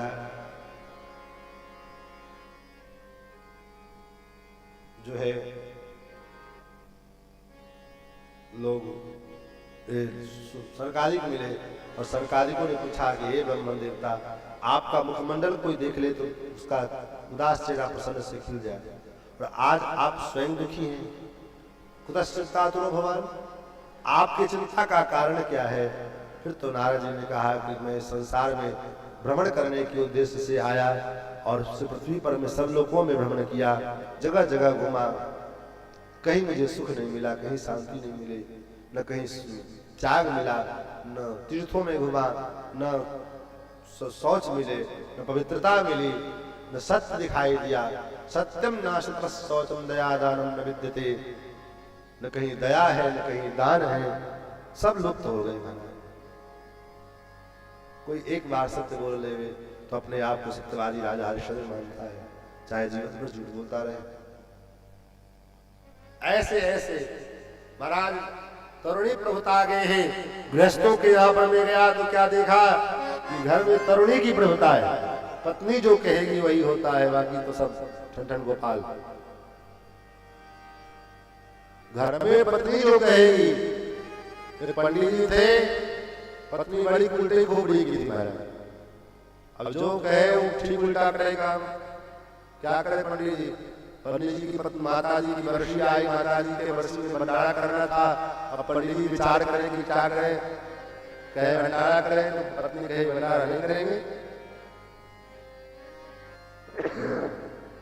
घर में आए, पत्नी से कहा देवी ऐसे ऐसे फलाने तारीख को माता जी की तिथि है, तो मेरा विचार है कुछ करना नहीं, बस कर्म करके और निपटा देना। एक भी पंडितों को, एक भी ब्राह्मणों को भोजन नहीं कराना है। और पंडितानी तो उठी उल्टे खोपड़ी की थी, क्यों नहीं कराना है? खूब कराना है, भर गांव के लोगों को खिलाना है। अरे छोड़ देती तो अच्छा रहता, बोले नहीं छोड़ कैसे देती? पंडित जी को यही करवाना था। पंडित जी कहा ठीक, अब आप कहते देवी तो क्या करें, मेरा तो मन नहीं था। जब आपके मन से को क्या लेना देना है? हम कहते हैं सो होगा, कोई बात नहीं, ठीक है देवी। तो कोई बात नहीं, थोड़े सामान्य भोजन में काम निपटा लेंगे, नहीं चकाचक चावल दाल और जो प्रसाद बनेगा सब चकाचक खिलाया जाएगा। ये स्थिति उल्टी खोपड़ी। महाराज एक दिन गंगा स्नान करने के लिए गए। गंगा स्नान में पत्नी डूब गई। धारा पूरब की ओर बह रही थी, पंडित जी पश्चिम की ओर दे गए। लोगों ने कहा बारे पंडित जी कैसे खोपड़ी के होगा, धारा पूरब जा रही है, आप खोज रहे हो पश्चिम की ओर। डूबी की ओर डूबे होंगे तो पूरब की ओर गए होंगे। पंडित जी ने कहा महाराज आप नहीं जानते हो, मेरी पत्नी धारा की विपरीत चलने वाली है, सो मुझे विश्वास है कि मरने के बाद भी उल्टे गई होगी। तो ऐसे सूर्य नारद जी कहते तरुणी प्रभुता ना सुनोगे, घर में महाभारत शुरू कर देगा। जबकि ये हमारे भारतीय नारी की पहचान नहीं है। जिस नारी के यहाँ ये कहा गया तरुणी, आज के नेता लोग कहते हैं कि स्त्री का अपमान किया गया सनातन धर्म में। अरे मूर्ख आदमी, जितना सम्मान सनातन धर्म में स्त्री का किया गया है, चले जाओ और पंथ में क्या होता है? सावधानी वाली केवल बच्चे पैदा करने का एक मशीन माना जाता है। मनवाना तो ठीक है, 8-10 बच्चे हुए और ज्यादा तरीकबाजी किए तो तलाक तलाक तलाक, कहानी खत्म। अब जाओ पहले हलाला करा के, अगर स्वीकार भी करना होगा तो पहले हलाला करा के और धर्म और पंथ में चले जाए। ये अधिकार, ये स्वतंत्रता सनातन धर्म में ही है, जहां लिखा गया यत्र नार्यस्तु पूज्यन्ते रमन्ते तत्र देवता। पुरुष कितना भी बड़ा महान क्यों ना हो जाए, उसके नाम के आगे देवता नहीं लगता है, लेकिन माताओं के नाम के आगे फट से देवी जुड़ जाता है। विवाह हुआ अमुक देवी, इतना विराट सनातन धर्म का स्वरूप है। लेकिन क्या करें, वोट बैंक के चलते कुछ तो बोलना पड़ेगा, कुछ तो कहना पड़ेगा, क्योंकि आज के समय में एक जो सोशल मीडिया एक ऐसा प्लेटफॉर्म हो गया है, सच्चाई कहेंगे तो सच्चाई बोलने वाले तो बहुत से हैं। कहावत है ना, एक हम लोग बचपन में सुनते थे, दादाजी लोग बताते थे, कुकर्मे न सुकर्मे न, या तो कुकर्म से नाम होगा, कुकर्म करने में आगे माहिर हो जाओ तो नाम हो जाएगा, यश हो जाएगा कुकर्म के मामले में, या तो स्वकर्म कर लो, कुछ अच्छा काम कर लो, उससे प्रतिष्ठा बनेगी। तो अब अच्छे काम तो कर नहीं पाते हैं, तो क्या करें, कुछ तो कुछ दलील जरूर बोलो, उसी से तो लोग समझेंगे कि कुछ है।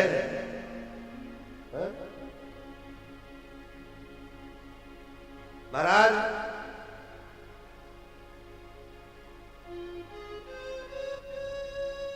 नारद जी कहते हैं सब जगह घूमते घूमते मैं वृंदावन पहुंचा। वृंदावन में मैंने देखा यमुना किनारे एक स्त्री गोद में 2 बच्चे, 2 बूढ़े बड़े हुए हैं, वो रो रही थी। मैं सोचा मैं क्या करूं जा करके वहां पर मायापुर में। तो मैं किनारे से जा रहा था, तब उस देवी ने आवाज लगाई, भो भो साधो चरम तिष्ठा मत चिंता विनाशया। हे साधु क्षण भर के लिए ठहर जाओ और मेरी चिंता का नाश करो। मैं गया, मैंने पूछा देवी कौन हो? काशित का विमोचे मां नार्यः का पद्मलोचना। हे देवी आप कौन हैं और ये दोनों पुत्र कौन हैं? ये दोनों वृद्ध कौन हैं? इतनी सारी स्त्रियां जो आपके पीछे सेवा कर रही हैं ये कौन है? वल देवी सरस्तारम सस्य दुःखस्य कारण, अपने दुख का कारण बताओ। तो उस देवी ने कहा मैं भक्ति हूं, आम भक्त हृदय ख्याता मोह में तनयो, मैं भक्ति हूं और ये जो दोनों वृद्ध मेरे गोद में पड़े हुए हैं ये मेरे पुत्र हैं ज्ञान और वैराग्य।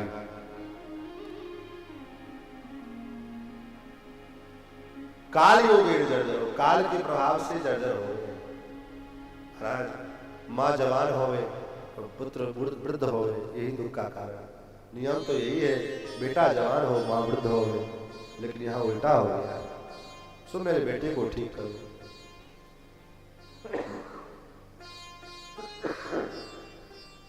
दर्शनम तब लोकस्य सर्वथागहरम। महाराज मैंने सुना है कि संसार में साधु पुरुषों का दर्शन जो है समस्त प्रकार के अघ को पाप को समाप्त करने वाला होता है। साधुओं का दर्शन जो है हमारे जन्म जन्मांतर के सारे पाप समाप्त कर देते हैं। इसलिए साधु तो हो ही ना कारण। कल मैं आ रहा था तो रास्ते में एक लोग मुझे मिले, बड़ा अद्भुत प्राणी थे, शायद आए होंगे धाम में नहीं पता नहीं। तो उन्होंने मेरे को पूछा, थोड़ी देर देखा, पहले पेट्रोल पंप के पास में खड़े थे रोड पे, हाईवे पर, रास्ता मालूम नहीं था। तो उन्होंने कहा कि आप कथा में जो कथा होने जा रही है धर्मपुर में यदू में वहां जा रहे। मैंने कहा, फिर बड़े जोर से मुस्कुराए और कहा साधु तो हो ही न कारण है। कल भी उस सुंदरकांड में शाम को आए हुए तो साधु तो हो ही न कारण है। महाराज गोस्वामी जी ने जो सरल भाषा में लिखा है, देखो आज भले कितने लोग प्रश्न उठावे रामचरितमानस ऐसा, रामचरितमानस ऐसा, सच्चाई ये है कि अगर रामचरितमानस न होता तो शास्त्र के बहुत सारे ज्ञान जो है छुपे रह जाते और सामान्य से सामान्य जीव पहुंच नहीं पाता। लेकिन मूर्खों को कौन समझाएगा? महाराज भगवान नारद जी ने भक्ति महारानी की तो पहले खूब प्रशंसा की। हे देवी आप चिंता क्यों कर रही? वृथा खेदय सेवाले। हे देवी आप चिंता मत करो। जिस परमात्मा ने, जिस गोविंद ने द्रौपदी के दुख का हरण किया, कुंती के दुख का हरण किया, स कृष्ण क्वापि नो बता, वो कृष्ण कहीं चले गए? वह कृष्ण आज भी यहां विद्यमान है। इसलिए आप चिंता क्यों कर रहे हो?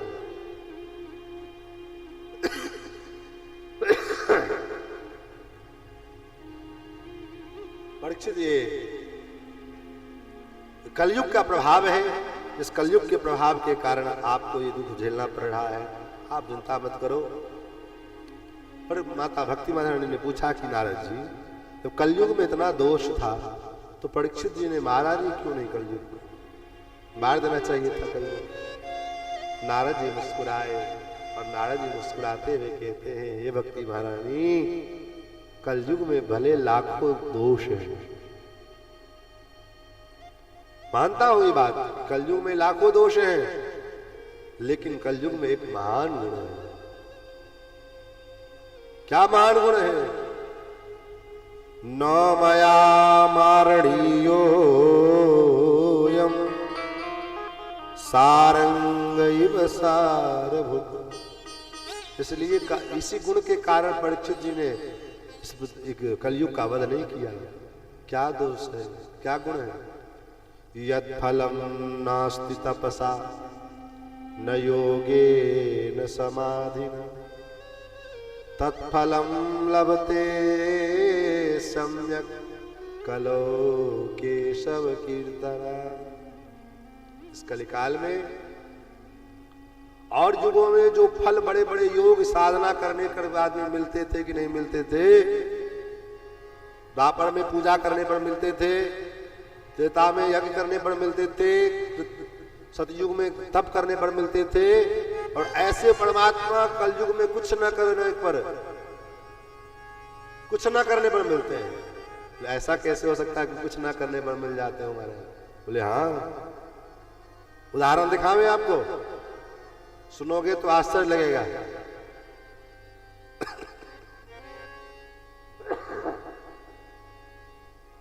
सुनोगे तो आश्चर्य लगेगा। क्या आश्चर्य लगेगा? रुद्रयामल में घटना आती है। रुद्रयामल नाम का ग्रंथ है जहां पार्वती जी को भगवान शंकर जी कथा सुनाते हैं। उसमें घटना आती है कि एक मलेच्छ, मलेच्छ जानते हैं? तो कुछ तो बोलिए आप लोग भी, पता तो चले कि यहाँ कथा सुन रहे हैं। आगे हम बकर बकर बोले जा रहे हैं, आप लोग के पल्ले कुछ पर नहीं रहा है। मुसलमान वृद्ध मुसलमान थे और वो बैल का व्यापार करते।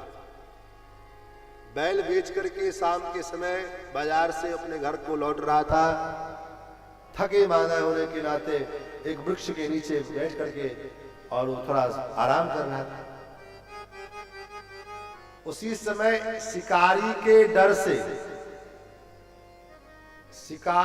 डर से भयभीत होकर के एक सूअर भगा आ रहा है, दौड़ते हुए आ रहा है, और सामने अचानक वो मुसलमान वृद्ध पड़ गए।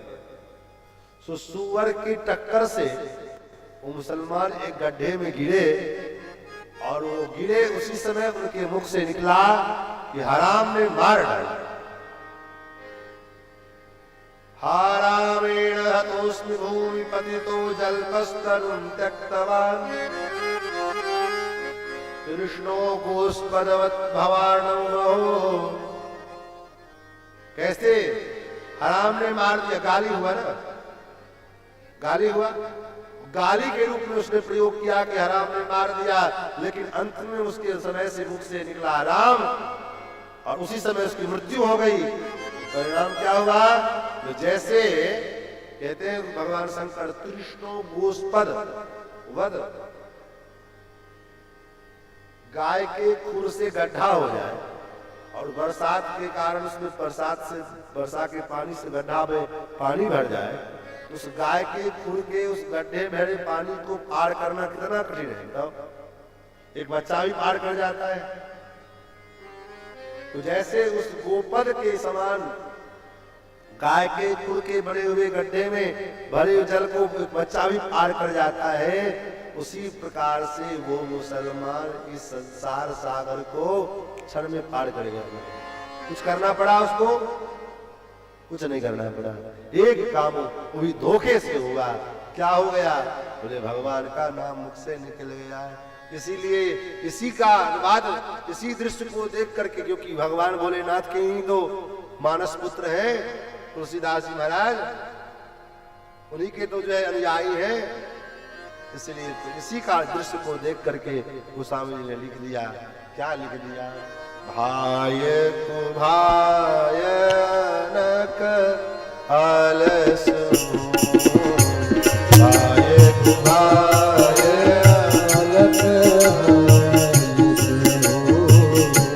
नाम जपत मंगल ऋषि दसो,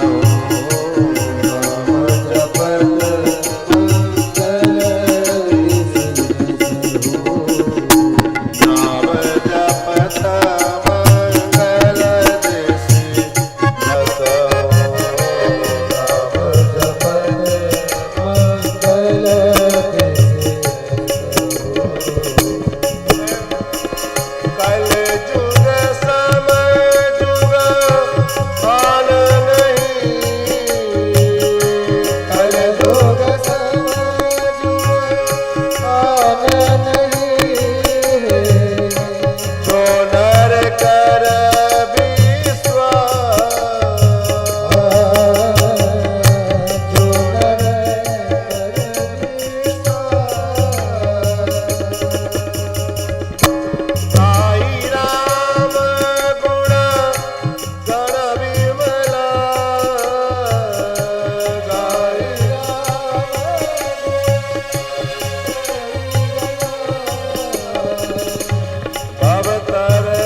कलयुग के समान कोई, इसमें सबसे बड़ा 2 गुण था, इसलिए परीक्षित ने इनका वध नहीं किया। तो महाराज अब क्या हो गए? फिर तो नारद जी ज्ञान वैराग्य को जगाने के लिए अनेक प्रयत्न किए हैं। वेद वेदांत गोविष्ठ गीता पाठे भूर्भुव सब कुछ किया, लेकिन कुछ नहीं हुआ। आकाशवाणी हुई सत्कर्म करो। अब नारद जी विचार करते हैं कि अब तक तो मैं जो कुछ कर रहा था वो क्या कुकर्म था, तो सत्कर्म है क्या? अब सत्कर्म की परिभाषा जानने के लिए मैं महाराज भटक रहा हूँ। अच्छा हुआ आप लोग मिल गए, वो आप ही बताओ सत्कर्म किसते किसको है। फिर तो नारद जी की बात सुन करके और सनकादिक मुस्कुराए हैं, और सनकादिक को ने कहा महाराज क्या बात करते हो, हद करते हो आप। सत्कर्म सोच पूर्णम ज्ञान यज्ञ स्मृतो बुधई। और वो ज्ञान यज्ञ क्या है? महाराज श्री सुखदेव जी के मुख से निकली हुई जो वाणी है वही ज्ञान यज्ञ है। और उस ज्ञान यज्ञ का आप आश्रय लीजिए, जिससे कल्याण होगा भक्ति महारानी का और ज्ञान वैराग्य का। अब आप विचार कर सकते हैं, गहन सूक्ष्म चिंतन कीजिए। कथा सुनने मात्र से काम नहीं चलता है, सुनने के बाद कुछ चिंतन भी करना पड़ता है।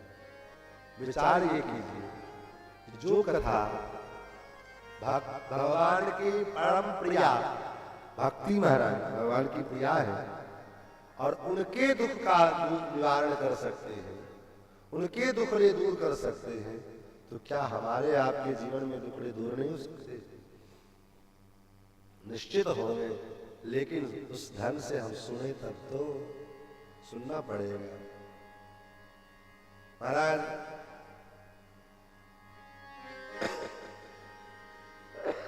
कथा कहां सुनाई जाए? कथा कहां पे होगी? तो शंकादिकों ने कहा गंगा द्वार समीपे तू धर्मानंद नामकम। गंगा द्वार में, गंगा द्वार कहते किसको है? कहा गंगा द्वार?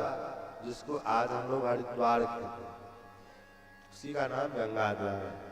क्यों गंगा द्वार है? वहां हरिद्वार में विवाद छिड़ा गया। क्या विवाद छिड़ा? भगवान नारायण के भक्त कहे कि हरिद्वार इसका नाम है, क्योंकि भगवान हरि का द्वार खुलता है यहाँ से बद्री नारायण के लिए। तो भगवान शंकर जी के भक्त कहे नहीं हरिद्वार है, क्योंकि यहाँ से केदारनाथ भी जाया जाता है। हरिद्वार हरिद्वार दोनों का झंझट शुरू हुआ। वेद व्यास ने कहा ना हरिद्वार में हरिद्वार, इस झंझट में हम पढ़ेंगे नहीं। तब गंगा द्वार, क्योंकि गंगा जी के साथ दोनों का संबंध है। जो हरि के हैं उनका भी संबंध गंगा जी के साथ में है, और जो हर के हैं उनका भी संबंध गंगा जी के साथ है। इसलिए न हरिद्वार न हरिद्वार गंगा द्वार समीपे तू धर्मानंद नामकम। और गंगा द्वार हरिद्वार में कथा शुभारंभ हुई। महाराज कथा का व्याख्यान शुरू हुआ। सुखद सनकादिक कहते हैं आजन्म मात्रमपि येन सठेन किंचित चित्तम विधाय सुख शास्त्र कथा न पीता चांडाल वच्च खरवद्वत्तेन नीदम मिथ्या सुगंधननी जन दुःखभाज जीवच्छवो निगदितस्य दुपाप कर्म येन श्रुतं शूर्कथा वचनं न किंचित धिक्तं नरं पशु समं भविभार रूप मेवं वदन्ति दिव्यदेव समाज मुख्या। शंकादिक कहते हैं कि आजन्म मात्रमपि येन, जिसने अपने जीवन भर में एक बार भी अपने जीवन में भगवान की ये पावन कथा का आश्रय नहीं लिया है, वह जीव कैसा है? शंकादिक कहते हैं वह सठ है। चित्त को प्रसन्नता प्रदान करने वाली जो भगवान की ये पावन कथा है, इस कथा को जिसने अपने जीवन में आश्रय नहीं दिया वह जीव मूर्ख है, चांडाल के समान है। चांडाल वच्च खरवत गधे के समान है। कितना गाली दिए रहे हैं, छाट छाट के गाली दे रहे हैं। वह महामूर्ख है, वह चांडाल के समान है, वह गधे के समान है। धिक्तम नरम पशु समम, पशु के समान है। और उसका जो जन्म हुआ है भूमि भार रूप, वो धरती का भार है महाराज। वह जो जन्म लिया धरती पर में, वो धरती का भार बन करके आया है। और उतना ही नहीं, मिथ्या स्वजन्म जननी जन दुख भाजन, अपनी मां को केवल और केवल प्रसवजन्य पीड़ा प्रदान करने के लिए उसका जन्म हुआ है। तो जीते जी मरा हुआ है। जीवत छवो निगदित सद पाप कर्मा, ये न श्रुतम सुखा वचनम न किंचित, धिक्तम नरम पशु समम विहार रूपम, मेवम वदंति दिव्य देव समाज मुख्या। ये बात मैं नहीं कह रहा हूं, मेवम वदंति, ऐसा कौन कहते हैं? देवम, देवता लोग कहते हैं। और केवल देवता ही लोग नहीं कहते हैं महाराज, और देव समाज, समाज में भी लोग कहते हैं। इसलिए जीवन में भगवान की जो दुर्लभ कथा है, प्रयास करना चाहिए कि हम लोग कल्पना तो संकल्प तो कीजिए, पूरा तो करना भगवान का काम। बहुत से लोग कहते हैं महाराज कथा इतनी महंगी हो गई है, इतने महंगे महंगे, मैंने जरूरी तो नहीं महंगे कथावाचक से कथा कराना। कथा सुननी है कि हमको दिखाना है कि हम फलाने कथावाचक बोला, कथा सुनना है।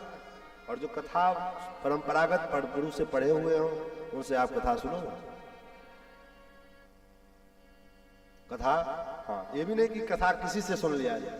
कथा का जो विद्वान निर्धारित किया है भागवत में, ऐसे वक्ता से कथा सुनिए, और जो वक्ता आपके अनुकूल हो, आपके व्यवस्था में हो। महाराज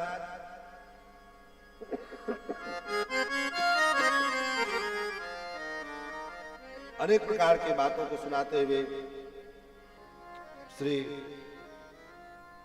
सूत जी बढ़ते सनकादि बढ़ते चले जा रहे हैं, कथा सुनाते चले जा रहे हैं। उसी कथा के बीच में अचानक क्या हुआ? भक्ति सुतौ तो तरणो गृहीत्वा प्रेमैक रूपा सहसा विनाशी। अचानक वहां पर में भक्ति महारानी अपने पुत्र ज्ञान और वैराग्य के साथ आकर के प्रकट हो गए और नृत्य कर रहे। ऐसे नृत्य नहीं करने लगे। श्री कृष्ण गोविंद हरे मुरारे, हे नाथ नाथेति नामानि मुहुर्वदन्ति। श्री कृष्ण गोविंद हरे मुरारे, हे नाथ नारायण वासुदेव, इन गीतों को गाते हुए भक्ति महारानी नृत्य कर रही है। लोगों ने देखा, लोगों ने जय जयकार किया। बोल भक्ति महारानी की जय। महाराज अब लोगों में आश्चर्य का ठिकाना नहीं रहा। 1 इंच जगह नहीं बचा हुआ था जगह जहां कथा हो रही थी कि आदमी इधर से उधर घुस जाए, 1 इंच जगह नहीं था। और उस बीच में ये 3 लोग पहुंच गए तो आश्चर्य हुआ लोगों को। और लोगों ने कहा महाराज मध्य मुनिनाम तर्कयन्तः, ये कहां से आए? कथम प्रविष्टा कस्मागतेयम्, जगह तो आने का है नहीं, तो कहां से घुस गए? तब तक सनकादिकों ने कहा ये कहीं से न तो आए न कहीं से गए। तब कथा ततो निष्पतिताधुने, इनका प्रादुर्भाव कथा के ही अर्थ से हुआ है। अर्थात मनो संकेत कितना सुंदर है। हम चाहते हैं कि हमारे हृदय रूपी जगह द्वार में भी भक्ति का प्रादुर्भाव हो, भक्ति ज्ञान वैराग्य उत्पन्न हो जाए। उसके लिए क्या करना पड़ेगा? बोले कथा सुननी पड़ेगी, क्योंकि कथा के अर्थ से ही भक्ति महारानी उत्पन्न होती है। महाराज फिर तो भक्ति महारानी ने स्तुति किया है और नारद जी को भी प्रणाम किया है।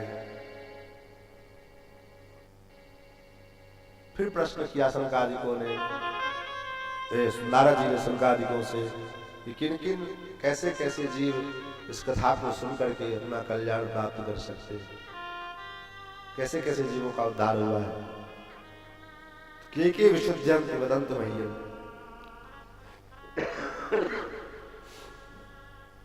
तो कुमारों ने कहा, ये मानवा पाप कृतस्तु सर्वदा, जो मानव सदा सर्वदा पाप करते चले जा रहे हैं। क्रोधाग्नि दग्धा, जो क्रोध के अग्नि में दग्ध रहते हैं, कुटिल है, कामी। क्रोधाग्नि दग्धा पितलाश्च कामिनः सप्ताह यज्ञेन कलौ पुनन्ति ते। वो सप्ताह यज्ञ के द्वारा भी उसका उद्धार अपने आप का कर सकते हैं। और सत्येन हीना पितृमातृदूषका स्त्रीणा कुलाश्चाश्रम धर्म वर्जिता, जिसके जीवन में सत्य नाम का कोई जगह ही नहीं, सत्य है ही नहीं। सत्येन हीना पितृमातृदूषका, जिसका माता पिता में दोष है। माता पिता दोष जानते हैं, जिसको नाजायज, और कुल से रहित है, आश्रम से रहित है। कुल परंपरा से भिन्न हो गया, आश्रम परंपरा से भिन्न हो गया। आपको किस आश्रम का है, किस कुल का है, पता ही नहीं है। ऐसे लोग भी अगर कथा श्रवण कर ले तो भागवत सुनकर के ऐसे लोगों का भी उद्धार हो सकता है। और उतना ही नहीं, जो जीवन भर पाप करता रहे और पाप करते करते अचानक पंचोग्र पापाश्चर्यकारिण, पंच महापाप जो शास्त्रों में सबसे बड़े पाप बताए गए हैं, ऐसे पापों को करते हुए भी अगर वो जीव कदाचित अकाल मृत्यु को प्राप्त हो जाए, कहीं एक्सीडेंट में मारा जाए, कहीं किसी ने उसको मार दिया, कोई छल पूर्वक मार दे, चाहे वो किसी प्रकार से मर जाए और उस पाप के कारण वो प्रेत योनि में चला जाए, तब भी उसका उद्धार हो सकता है। उसके परिवार के, उसके परिजन के लोग, उसके सगे संबंधी लोग अगर उसके उद्धार के निमित्त, उसके कल्याण के निमित्त अगर भगवान की कथा सुनावे तो ऐसे प्रेत आत्मा का भी उद्धार इस कथा सुन करके हो जाता है। उदाहरण सिद्धांत बिना दृष्टांत के समझ में नहीं आता महाराज। ऐसा किसी के साथ हुआ भी है तो बताओ, ज्यादा हवा में बात करने से काम नहीं चलेगा। हवा ने दो, कहते नहीं महाराज बहुत बातें हो गई, हवा ने दो, इतना बात समझ में नहीं आ रहा है। झूठ बोलने का भी तरीका होता है, लेकिन यहाँ पर मैं कहते नहीं, इसका भी दृष्टांत भी है। क्या दृष्टांत है? बोले आत्मदेव नाम का ब्राह्मण जो तुंगभद्रा नदी के किनारे एक बड़े सुंदर गांव में रहता है, जिसको सब कुछ प्राप्त है, किसी चीज की कमी नहीं है, संपत्ति है, धन है, खेती बाड़ी सब कुछ है। विद्वान में भी महाराज सामान्य नहीं है। कहते द्वितीय भास्कर, दूसरे सूर्य के समान विद्वान है, विद्वान है। लेकिन फिर कमी क्या है? बोले कमी एक ही चीज की है, कोई संतान नहीं। और जिस अपने हाथ से जिस फल को, जिस वृक्ष को लगाते वो वृक्ष बाज हो जाता है, गाय को पालते गाय बंधा हो जाती है। यही दुख है। क्या करें? इस दुख से दुखी होकर के मरने के उद्देश्य से चलते हैं, आत्महत्या कर लो, मर जाओ। ऐसे जीवन जीने से क्या फायदा? इतने बड़े विद्वान है, लेकिन निर्णय ऐसा।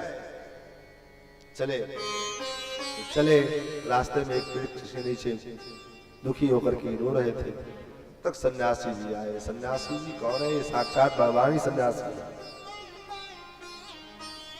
साक्षात भगवान ही सन्यासी गए और सन्यासी जी बनकर के भगवान आए, उपदेश किया। कथम रोदसी विप्रतम, हे व्रत क्यों रो रहे हो? महाराज मुझे कोई पुत्र नहीं है। पुत्र लेकर के क्या करोगे? संसार है, आज तक किसका बेटा सुख दिया है जो तुमको देगा? तो दशरथ जी को भी बेटा के वियोग में रो रो करके मरना पड़ा। राम जैसे बेटे के रहने के बाद भी वियोग में तरफ तरफ करके मरना पड़ा, तो तुमको कहां से मिलेगा सुख? ये सब मोह माया है, इसका त्याग करो और भगवान का भजन करो। पंडित जी ने कहा महाराज ये प्रवचन तो हम भी बहुत अच्छा करते हैं, कथा तो हम ही लोगों को सुनाते हैं, हमको कथा नहीं चाहिए था, बोले पुत्र चाहिए। सन्यासी जी ने कहा कि तुम्हारे मस्तक में लिखा है 7 जन्मों तक कोई पुत्र नहीं। अब तो और जोर जोर से लग गया, अरे महाराज अब तक मेरे जीवन के एक ही जन्म का मात्र दुख था, आपने मेरे दुख 7 गुना कर दिया है। अब तो आपके ही चरणों में माथा पटक पटक के मैं मरूंगा और मेरे 1000 का पाप आपको लगेगा। बड़े परेशान, क्या करें? रोज 10 का पाठ करते थे। सो फल लिया, संकल्प करके लो दिया, जाओ अपनी पत्नी को दे देना। आप विचार करिए, महात्मा जी अब जानते हैं कि उनको पुत्र नहीं होने वाला है, फिर सन्यासी ने फल क्यों दिए? अपना अपना पेट छुड़ा दे दिया, ले जाओ, देखो देखो जो होगा देखा जाएगा। महात्मा यही करते हैं। प्रारंभ में अगर विश्वास नहीं करते हो तो जो कहते हो यही है कि आपका हो जाएगा। ठीक है, कह देंगे हमारे कहने से होने वाला भगवान कर देंगे, और होता वही है। सही बात है। महात्मा तो बस मस्त कह देते हैं हो जाएगा, और करते कौन है? महात्मा की वाणी को सफल करने वाले भगवान हैं। ठाकुर जी विचार करते हैं कि मेरे भक्त ने बोल दिया है और उसी भक्त मेरे भक्त की वाणी असत न हो जाए, ठाकुर जी उसको करते हैं। भक्त के पास क्या है? भक्त के पास में अपना कुछ भी नहीं है। वो तो बस ठाकुर जी के बड़ों से शब्द पर भाषा में बोल देता है, ठीक है हो गया, कल्याण होगा, तुम जो चाहते हो जाएगा। लेकिन उसको भी लोग पाखंड कह देते, क्या करना? उसको भी लोग ढोंग कह देते, क्या करना? तो महाराज महात्मा जी फल दिया, जाओ अपने पति को दे देना, पति को खिलाओ, जो होगा देखा जाएगा। लेकिन अब यहाँ पर फिर आ जाइए। जब पत्नी के पास में आदमी ब्राह्मण आए, पत्नी से कहा देगी ये फल लो और उसको खा लो, तुम्हें पुत्र होगा। फिर यहाँ फिर प्रारब्ध काम करने लगे। प्रारब्ध में लिखा है पुत्र नहीं होगा, परिणाम क्या होगा? बुद्धि वैसे काम करेगा। मानस का हाल भरद्वाज कौतुक सुनाऊं हरि इच्छा बलवान। जैसा होना होता है, बुद्धि उसी प्रकार काम करने जाती है। महाराज पत्नी को फल देकर के ब्राह्मण देवता चले गए। पत्नी विचार करती है कि मैं फल खाऊंगी तो गर्भवती हो जाऊंगी। एक सखी से कहा फल खाओगी तो गर्भवती तो होगी। फल भक्षेण गर्भस्यात्, गर्भवती को होने के लिए तो फल लाया गया है, खाओ। गर्भवती हो जाओगी तो पेट बड़ा हो जाएगा। ये कौन सी नई बात है? ये तो बड़ी पुरानी बात है। हर गर्भवती का होता है, तुम्हारा भी होगा। फल भक्षेण गर्भस्यात् गर्भेणोदर वृद्धिता, और पेट बढ़ जाएगा तो मैंने सुना है कि गर्भावस्था में भोजन कम हो जाता है, तो स्वल्प भक्षम ततो शक्ति, शरीर में शक्ति कम हो जाएगा, तो गृह कार्यम कृतम भवेत्, घर का काम कौन करेगा?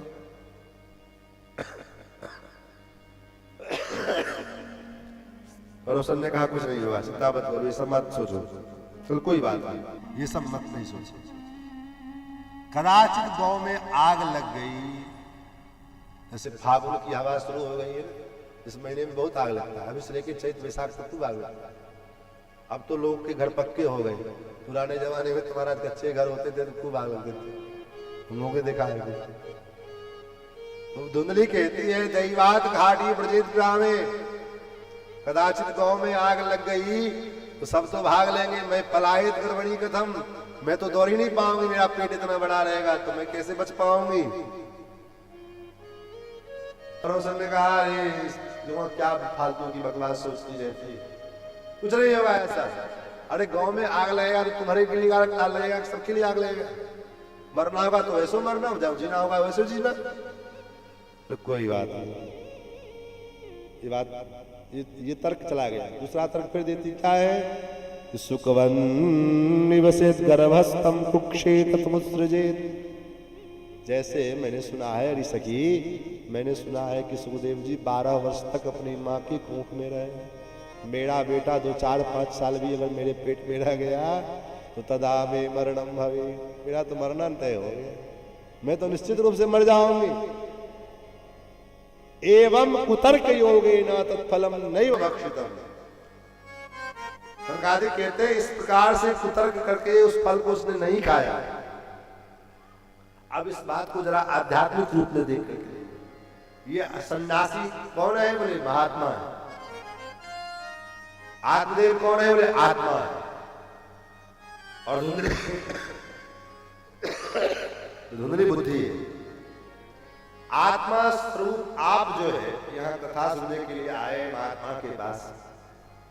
महात्मा ने फल रूपी सत्संग रूपी फल दिया। फल सुनने में तो बड़ा आनंद, कथा सुनने में तो बड़ा आनंद आया। बहुत अच्छा लगा महाराज, बहुत अच्छा कथा करते हो, कथा कहते हैं। अब क्या कहते हो हम ही जानते हैं, कितना अच्छा बोलते हैं, उससे खास है और क्या बोलते हैं। महाराज कथा सुनने में तो बड़ा आनंद आया, कथा आपने स्वीकार भी किया, ग्रहण भी किया, लेकिन बुद्धि कहती चलो घर पे स्वीकार तो हमको करना। और बुद्धि जैसे घर पे जाते हैं तो बुद्धि कुतर्की कैसी करना शुरू करती है। अरे पंडित जी को क्या लगता है, महाराज जी को क्या लगता है, बोल दिया। झूठ नहीं बोलेंगे तो दुकान कैसे चलेगा, ये नहीं करेंगे तो वैसा कैसे होगा। ये कुतर्क की जो कैंची है, कैंची चलना शुरू कर देती है और परिणाम क्या होता है। तो परिणाम होता है कि एक से एक उच्च क्वालिटी की कथा जो है सब कैंची में चली जाती है। छठे छठे छठे होता है। नया दर्जी को आप कोई कपड़ा दो, एक से एक मखमल का कपड़ा दो, जो है वो क्या करेगा, वो छांटते छांटते सीखने की तरफ, ये नहीं यहाँ से यहाँ हो रहा है, ये टेढ़ा हो गया, इसको कपड़ा से बढ़वा। उसी प्रकार से कुतर्क की कैंची से बुद्धि ने क्या किया, उन्हें सारे कथा को निकाल करके ले जा करके, जैसे धुंधली ने उस फल को क्या किया, उन्हें खाया नहीं, क्या किया, लोग गाय को फेंक दिया। गाय के नाक में दे आई, गैया खा गई, स्वयं नहीं खाया। पति से कह दिया हाँ फल खा लिया। पति बेचारे, जिसकी पत्नी जितना टेढ़ी उतना पति उसका उतने सीधा होगा, और जिसका पति जितना टेढ़ा होगा उसका पत्नी उतनी सीधी होगी। ये सिद्धांत का सिद्धांत है या ऐसा संयोग होता है। हमने आज तक यही देखा है, जिसकी पति पत्नी एक विचार में चलना, ये विरले कहीं 4,000% में कहीं 1% हो जाए तो हो जाए, नहीं तो पत्नी रहेगी पूरा तो पति रहेगा 25। पति टेढ़ा होगा तो पत्नी सीधी होगी, पत्नी सीधी टेढ़ी होगी तो पति सीधा होगा। ऐसे होता है।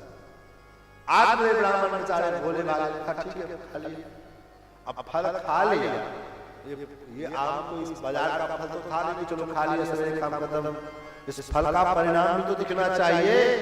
जिस उद्देश्य से फल खिलाया गया कि 9वें महीने बाद संतान की उत्पत्ति होगी, दिखना भी तो चाहिए। अब दिखाएगी कहां से, कहां से आएगी।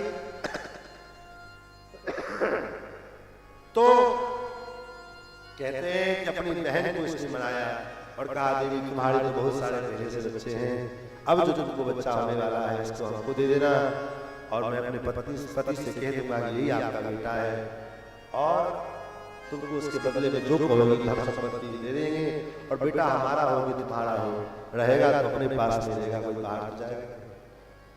बहन ने कहा ठीक, और तुमको दुग्ध पान कराने के बहाने से जो है तुमको यहाँ बुला लूंगी, तुम यहाँ रहना और बच्चे का देखने भी होता रहेगा और मेरा भी काम होगा। ठीक। बहन को संतान हुआ, रात रात बहन ने मामला फिट कर दिया।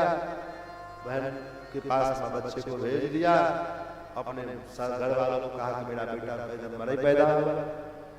अब तो इधर धुंधली चिल्लाने लगी, देखो आपका बेटा हुआ, आपका बेटा हुआ। तो ब्राह्मण तो बड़े खुशी हुए, महाराज किसी को क्यों ना हो, इतने दिनों बाद बेटा हुआ। पूरे मोहल्ला में महाराज हल्ला हो गया, चलो बेटा हो।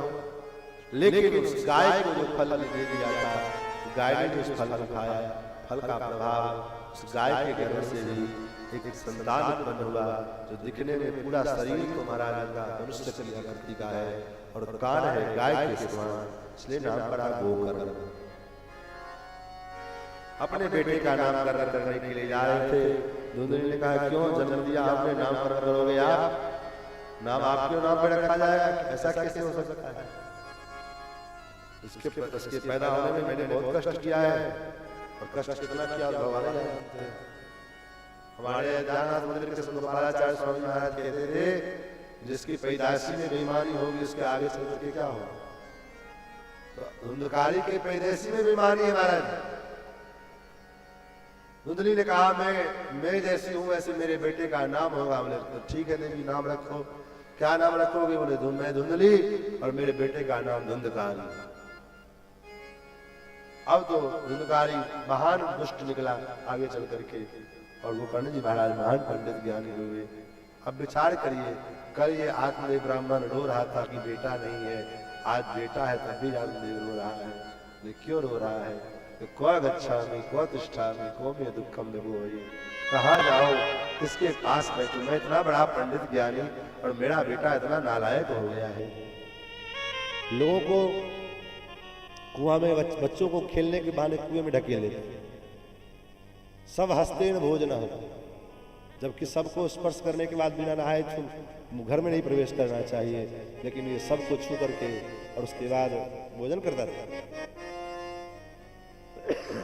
चोरी करने लगा, डाका डालने लगा, बेईमानी करने लगा, तो सारा क्रिया जब करने लग गया तो बात बेचारे आत्मदेव ब्राह्मण बड़े दुखी हुए। पिता व्यक्तित्व वही है, व्यक्ति वही है, परिस्थिति अलग अलग है, इसलिए दुख अथवा सुख। अब विचार करिए, कल बेटा नहीं था तो दुखी थे, आज बेटा है तो दुखी है। कौन दुखी है? दुख का कारण क्या है? मन है ना। आत्मदेव ब्राह्मण दुखी थे, गोकर्ण जी आए। गोकर्ण जी ने कहा पिताजी क्यों दुखी हैं आप? बेटा नालायक। बेटा नालायक होने से आप दुखी नहीं। बेटा के नालायक होने से दुखी होते तो संसार में कई बेटा नालायक हो जाते हैं, किसी माता पिता को दुख नहीं होता है। होता है क्या?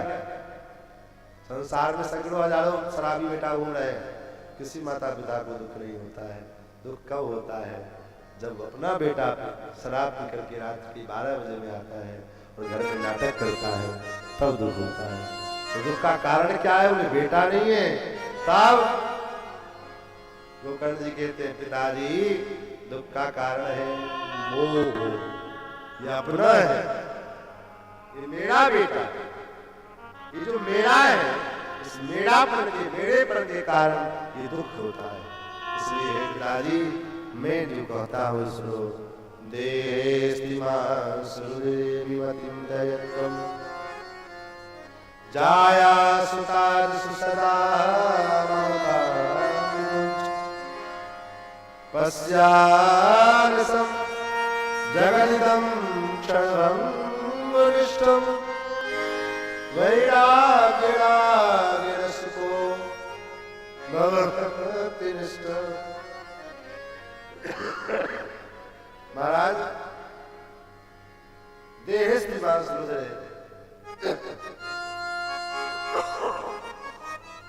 इस देह में जो अभिमति है, मेरा देह है, ये मैं हूं, और इस देह के संबंधियों के प्रति जो ममता है, इस दोनों को छोड़ करके और एक काम करो। केवल क्या करें? बोले पश्यानिशं जगदिदं क्षणभङ्गुनिष्ठं। ये संसार क्षणभंगुर है। ये संसार क्या है?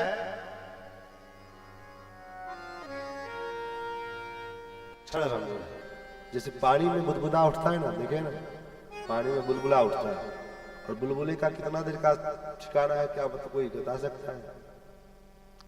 उसी प्रकार ये संसार है, परिवार है। परिवार में जब तक जो है स्वार्थ है तब तक महाराज सब अच्छे हैं। बेटा भी अच्छा है, बहू भी अच्छी है, पतोह भी अच्छी है, क्या नाम है, पत्नी भी अच्छी है, बेटी भी सब अच्छी है।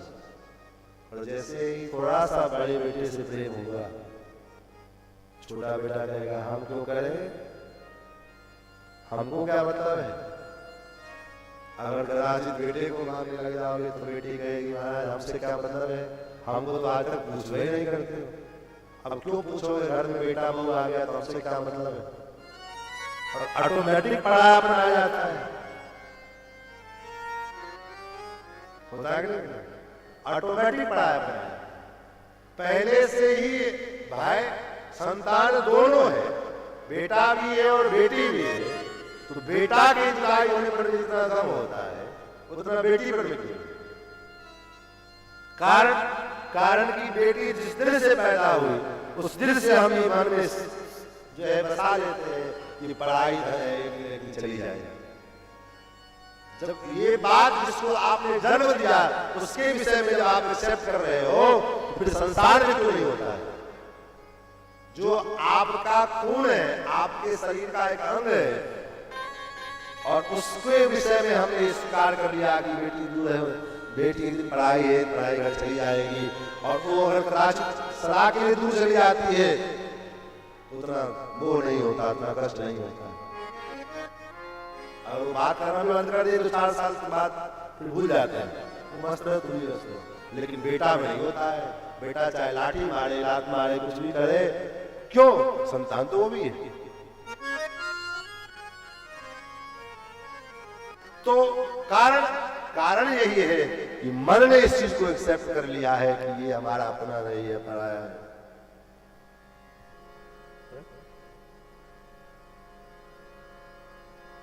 वैराग्य राग रसिको भव भक्ति निष्ठ। नारद जी के गोकर्ण जी कहते हैं कि वैराग्य राग के रसिक हो जाओ, संसार में कुछ भी नहीं है, और भगवान को अपना मान करके जीवन का आनंद लो और जीवन में आनंद लो। जीवन है तेरे हवाले मुरलिया वाले, जीवन है तेरे हवाले मुरलिया वाले, जीवन है तेरे हवाले मुरलिया वाले, जीवन है तेरे हवाले मुरलिया वाले। ओ मुरलिया वाले, ओ मुरलिया वाले, ओ मुरलिया वाले, ओ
नारायण। देखो भैया बस सिस्टम पे बैठे रहो, ये फूल ताप जाए तो महाराज हमके लेनी देनी पड़ जाए।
गंगा जी को स्नान कर रहे थे और स्नान करते समय एक बिच्छू जल में डूब रहा था।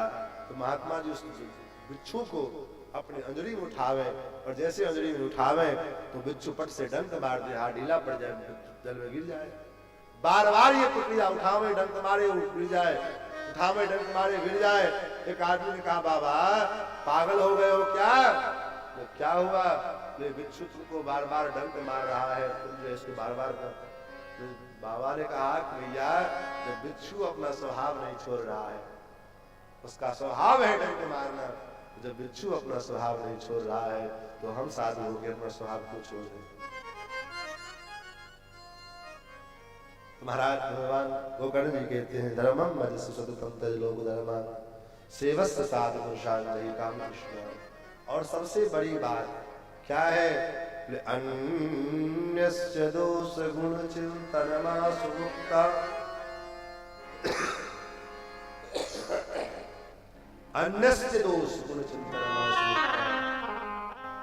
हमारा जीवन का तीन अगर गणित किया जाए तो अपने जीवन का 3 हिस्सा जो है हम दूसरों के गुण और दोष निहारने में निकाल लेते हैं। फलाना व्यक्ति कैसा है, फलाना का स्वभाव कैसा है, फलाना जैसा चाचा कैसा है, फलाना भतीजा कैसा है। जीवन का 3 हिस्सा इसमें चला जाता है। लेकिन भगवान की कृपा हो जाए उस दिन, जिस दिन अपना दोष दिखने लग जाए, चाहे अपना दोष दिखाने वाला कोई व्यक्ति सामने मिल जाए, ये तुम्हारा दोष ये है, कृपा भई तब जानिए दिखे आपन दोष। दूसरों के गुण दोष का चिंतन करने से अच्छा है, चिंतन ही करना है तो भगवान के गुणानुवादों का चिंतन करिए और भगवान के गुणानुवादों का चिंतन करते हुए सेवा कथा रस महोनितराम विवत्तम, निरंतर भगवान की सेवा कथा का रसास्वादन करते रहो। और ऐसा करते करते जीवन एक दिन भगवान अपने शरण में ले लेंगे, निश्चित ले लेंगे, इस बात की पूरी गारंटी है, इसमें कोई संशय नहीं। ऐसा अगर करते हो तो इसमें कहीं भी नूस नस्क लगा हुआ है तब तो फिर कोई बात नहीं। चले गए महाराज इस प्रकार से उपदेश देकर के आत्मदेव ब्राह्मण भी भगवान के भजन करने के लिए चले गए हैं। फिर कार्य अपने मां को पीटा, मारा, पीटा, मां आत्महत्या कर ली। फिर तो भयंकर डाकू हो गया। एक दिन 5 वेश्याओं को लाकर अपने घर में बिठा लिया। वेश्याओं ने देखा बहुत सारा धन संपत्ति हो गया है, अब महाराज का काम तमाम करना चाहिए। रात्रि में सो रहा था और सोते हुए अंगारी को खटिया से बांध करके और पहले तो खूब पीटा है और उसके बाद मुंह में जलता हुआ आग की अंगार जो है ला करके डाल दी। अब उछाड़ कर तरफ तरफ करके मर गया, प्रेत बन गया। फिर तो इसके निमित्त गोकर्ण जी ने गया श्राद्ध इत्यादि की, फिर भी कोई सुनवाई नहीं। गया श्राद्धम, स्वयं कहा इसने, गया श्राद्धम सतेना पे मुक्त्रमेण भविष्यति। मैं जैसा बड़ा पापी हूँ, मेरे जैसे पापी को गया में सैकड़ों श्राद्ध करा दोगे तो कल्याण नहीं होगा। तब कैसे होगा जब ये तो तुम जानो। फिर तो भगवान सूर्य नारायण के आदेश पर में भगवान सूर्य नारायण ने आदेश दिया कि धुंधकारी के निमित्त भागवत की कथा करो और उसको भागवत सुनाओ। महाराज को सुनाए कैसे, तो प्रेत है, कोई बात नहीं है, तो शुरू करो उसके नाम से संकल्प लेकर के, वो अपना जगह लेकर के बैठ जाएगा। कथा शुरू हुई। कथा के मंडप में अपने शरीर वायु प्रधान शरीर कहाँ बैठे, तो मंडप में एक 7 गांठ का बांस लगा हुआ था, उसी बांस में आकर के बैठ गया। पहले दिन पहली गांठ, दूसरे दिन दूसरी गांठ, तीसरे दिन तीसरी गांठ, एवं प्रकार से 7 दिनों में 7 गांठ को फोड़ करके और दिव्य चतुर्भुज रूप धारण करके विमान में आरूढ़ होकर के भगवान के धाम चलने लगा। अपने भाई को प्रणाम किया है। गोकर्ण जी ने विष्णु पार्षदों से प्रश्न किया, महाराज यहाँ तो मेरे बहुत सारे श्रोता थे, आपने विमान एक के लिए क्यों लाया? तो पार्षदों ने कहा, महाराज विमान इसलिए एक लाया क्योंकि श्रवण में भेद हो गया। कथा तो सबने सुनी लेकिन श्रवणम तो कृतम सर्वेर न तथा मननम कृतम। सुना तो सबने, लेकिन सुनने के बाद क्या होता है ना, अक्सर आप देखोगे कथाओं में करते भी हो। कथा में कथा जब 3 घंटे 4 घंटे कथा सुनने के बाद आदमी थक सा जाता है, उठता है तो महाराज अंगड़ाई लेता है, हाथ पैर सीधा वाला करता है ना। और उसके बाद जब हाथ पैर सीधा किया, ऐसे उठाया और उसका उठाने के बाद नीचे देखता है और उसके बाद कपड़ा झाड़ता है। कपड़ा झाड़ने का मतलब क्या है? तो कपड़ा झाड़ने का मतलब ये है कि महाराज जो आपने सुनाया सब नहीं झाड़ के जा रहा, लेकिन कुछ भी नहीं जा रहे। जद लब्धम तद वे समर्पितम। तो ऐसे में काम नहीं चलेगा। सुनिए और समझिए। जब सुनेंगे, समझेंगे, गाएंगे, तब जो है महाराज हृदय में कुछ उतरेगा और तब कुछ काम आएगा। दवा केवल पढ़ लेना से, डॉक्टर के पास जाकर के दिखा लेने से बीमारी थोड़ी ठीक हो जाती है। डॉक्टर ने जो दवा दिया है उस दवा को लेना पड़ेगा और उसके साथ साथ जो संयम बताया गया है उस संयम को भी लेना पड़ेगा, तब जाकर के बीमारी ठीक होगी। फिर से कथा हुई। और इस बार सभी श्रोता सावधानी पूर्वक कथा सुने हैं। और जैसे रामावतार में प्रत्येक अयोध्यावासी भगवान के साथ में पधारे हैं, साकेत लोग को उसी प्रकार इस बार भी सारे श्रोता गोकर्ण जी के साथ कथा के पधारे भगवान के धाम को। तो पंचम स्कंद 5 अध्याय में सुनाया, छठे अध्याय में श्रीमद् भागवत जी की विधि का वर्णन करके सुनाया है। सुखदेव कुमार के संगादिक कहते हैं कि अगर कोई कामना से कथा सुननी होवे, चाहे पुत्र नहीं है, चाहे कोई कामना है, कोई भी कामना है, भागवत जी कल्प वृक्ष है, सब कुछ देने वाले हैं। अब आपके ऊपर निर्भर करता है कि आपकी कामना क्या है, और जिस कामना की उद्देश्य से आप कथा सुनना चाहते हैं। तो कोई मन में कामना है तो उसके लिए पहले मुहूर्त दे दे सुधन कर। कोई कामना नहीं है तो जब मन करे तब सुनो, लेकिन अगर किसी कामना से सुनते हो तो मुहूर्त सुधन करके, और तब जो है सुंदर स्थान का चयन करके जहां अधिक से अधिक लोग बैठ सके, अधिक से अधिक लोगों का लाभ हो सके, और अधिक से अधिक लोगों तक की बात सूचना जा सके। एक बार आपके मुजफ्फरपुर के एक आदमी हमसे कहे कि भैया फिल्म में और कथा में क्या अंतर रह गया? हमने कहा क्यों? फिल्म वाले भी प्रचार करने के लिए पोस्टर लगवाते हैं, कथा वाले भी पोस्टर लगवाते हैं। हमने कहा तभी तो आपकी बुद्धि में इतने कीड़ा भरा हुआ है। कथा वाले भी पोस्टर लगाते हैं, फिल्म वाले भी पोस्टर लगाते हैं, आप किधर जाते हैं तो आपको तय करना है कि जाना किधर है। लगा तो बाजार है, सरकार लगा हुआ है। जब गलत व्यक्ति प्रचार अपने सामान का कर सकता है, और वो इतने खुले मंच से माइक लगा करके पोस्टर लगाया है, फिर हम कथा करने के लिए निकले हैं, तो कथा की पोस्टर लगाने में क्या शर्म आती है? क्यों नहीं लगाया जाए पोस्टर? समझाया तो महाराज ये इसलिए होता है ताकि जो कथा प्रेमी लोग हैं दूर दूर में है, जिनको पता नहीं चल पाता है, उनको भी पता लगे कथा सुनने कथा हो रही है, वो भी कथा का लाभ ले सकते हैं। उसके बाद सुंदर मंडप का निर्माण करके और सुंदर ब्राह्मण वक्ता का चयन। वक्ता कैसा होवे? विरक्तो वैष्णवो विप्रो वेद शास्त्र विशुद्ध कृत दृष्टांत कुशलो दीनो वक्ता कार्योति निष्प्रिय। आज विडंबना क्या है? 7 दिन की पूरी कथा आप सुन जाओगे, बीच में एक श्लोक नहीं मिलेगा। क्या बात? कथा तो खूब सुनते हैं, लेकिन 7 दिन की पूरी कथा आप सुन लीजिए। बड़े बड़े वक्ता जो आते हैं महाराज, लेकिन एक भी श्लोक आपको कथा के दरमियान नहीं मिलेगा, बोलते नहीं मिलेंगे। भागवत जी का 4 श्लोक कम संस्कार में पड़ जाए। क्यों? क्योंकि अब उनको खुद पता ही नहीं श्लोक के विषय। क्योंकि विद्यावताम भागवत परीक्षा, भागवत विद्वान की परीक्षा कर लेंगे तो भागवत बोली जाती है। और इतना कृष्ण भागवत का श्लोक बोलेंगे, पढ़े तो बोले। विरक्तो वैष्णवो विप्रो वेद शास्त्र कृत, जो वेद शास्त्र का अध्ययन करने वाला हो, वेद शास्त्र को पढ़ा हो, दृष्टांत देने में कुशल हो और धीर हो। ये जैसे भाग सुपरहिट सुपरस्टार जो है राजधानी पकड़ करके और कथा सुना के चला गया, पता ही चला क्या क्या चला गया। एक एक विषय को एक एक, भले ही वो पूरा कथा न सुना पावे, 7 दिन में एक ही स्कंद होवे, एक ही अध्याय होवे, लेकिन उसका कथा का जो रहस्य भागवत जी का जो परम सार तत्व है, तो सार तत्व हमारे हृदय में आना चाहिए। ऐसे विरक्त हो, वैष्णव हो, ब्राह्मण हो। आज विडंबना है, मैं खुले मन से तो बोलता ही नहीं, मेरे गुरु जी भी बोलते हैं, और उन्होंने पुस्तक भी लिखवाई इसके लिए कोई चुनौती कर देना चाहे तो उसके लिए व्यवस्था गुरु जी ने पहले कर दी। कहा कि अगर कोई चुनौती देगा तो उसके लिए किताब रखे होगा, स्त्री संन्यास अधिकार विचार। स्त्री को संन्यास लेने का अधिकार ही नहीं, स्त्री को अविवाहित होकर के जीवन निर्वाह करने का अधिकार ही नहीं है। वो विवाह करे और व्यासपीठ पर, खास करके व्यासपीठ पर में बैठ करके कथा सुनाने का कोई मतलब नहीं होता है, क्योंकि एक व्यासपीठ की एक मर्यादा है।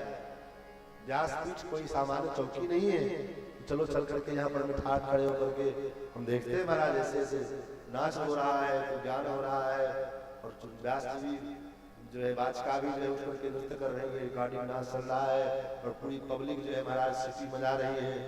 ये कोई फुहार कोई आर्केस्ट्रा थोड़ी है, ये विशुद्ध मंच है, विशुद्ध सात्विक भाव का उजागर करने वाला मंच है। और यहाँ से अगर मन में काम वासना की देश आत्मा उत्पन्न होगी तो फिर कहाँ जाएगा। इसलिए नियम बनाया गया कि स्त्री को तो व्यासपीठ में बैठना ही नहीं चाहिए। लेकिन क्या कहें, आज भी कल भी आ रहे थे दरभंगा में, देखे यही कथा चल रही, पोस्टर लगा हुआ था, कोई देवी जी थी, ने कहा कितने गुरु जी लोग इतने बड़े बड़े धर्माचार्य इतना ही बोलते हैं लेकिन लोगों के पल्ले नहीं पड़ता। ऐसे लोगों से न कथा कराने से फल मिलेगा, बाकी उल्टे इस परिणाम। देखो धर्म दो प्रकार चलता है, धर्म उत्तम फल भी देता है और धर्म अधम फल भी देता है। अब आप अगर विधि से अगर धर्म का पालन करते हैं तो आप ऊपर की ओर बढ़ेंगे, और अविधि पूर्वक धर्म का पालन किया तो वही धर्म आपको लेकर के नीचे चला जाएगा। जैसे उदाहरण, जैसे आग, उसी आग से हम रसोई बनाते हैं घर में, चूल्हे में, चाहे गैस सिलेंडर चूल्हे गैस पे बनावे, चाहे लकड़ी के चूल्हे पे बनावे, आग तो वही, उसी आग से हम रसोई बनाते हैं। उस आग का विधिवत समुचित प्रयोग करते हैं तो रसोई बना जाता है। लेकिन जब उसी आग के साथ छेड़छाड़ कर जाए तब लोग आग को जलाना लगता है। आग नहीं, उसी प्रकार धर्म है, धर्म के मार्ग में धर्म को अगर हम विधिवत पालन करते हैं तो धर्म हमारे उत्थान का कारण बनता है, और धर्म के मार्ग में अगर धर्म को हम छेड़छाड़ करते हैं तो वही धर्म पतन का कारण बनता है।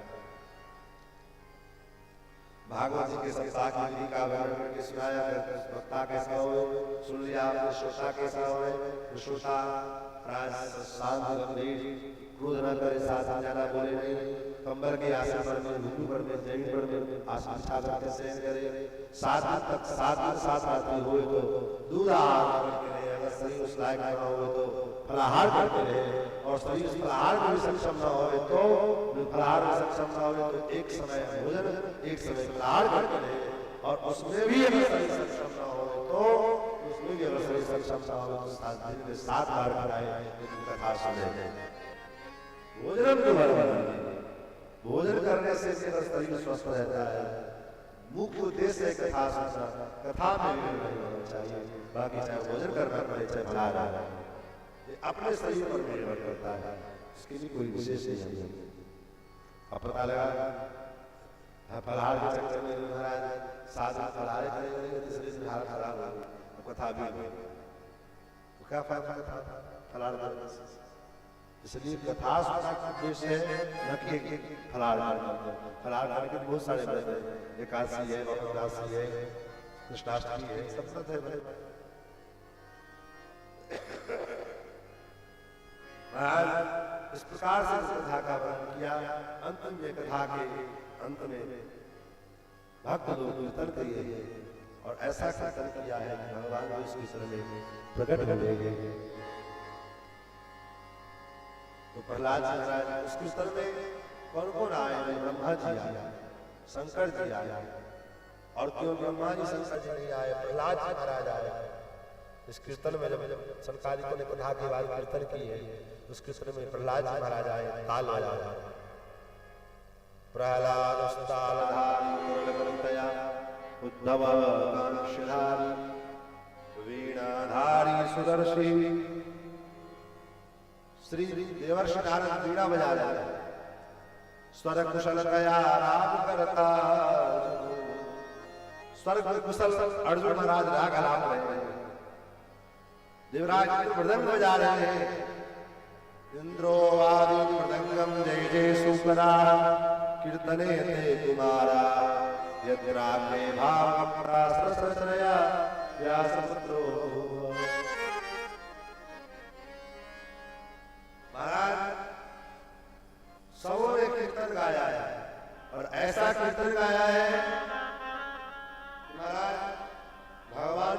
नहीं गया, भगवान ही उस कीर्तन के मध्य में प्रकट हो गए।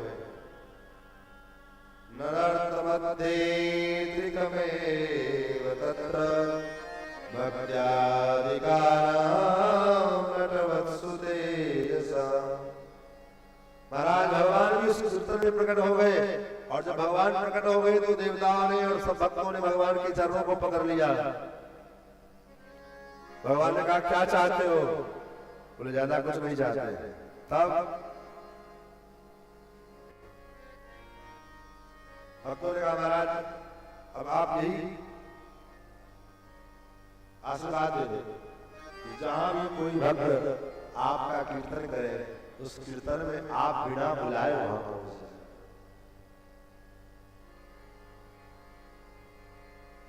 महाराज क्योंकि मैंने सुना है कि आप परमानेंट रूप से वहीं रहते हैं जहां भक्त लोग आपका कीर्तन करते हैं। वे तो भगवान ने कहा है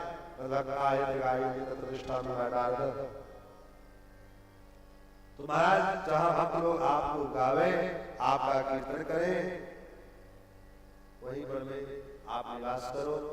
तो आइए हम भी भगवान के महामंत्र का 2 मिनट नाम संकीर्तन करेंगे।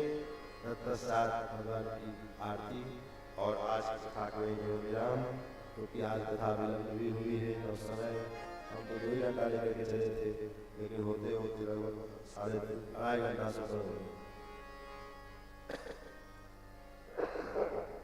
तो आइए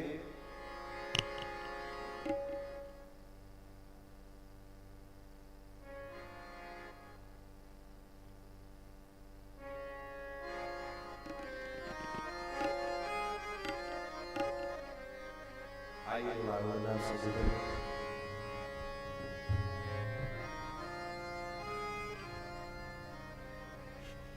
हरे कृष्ण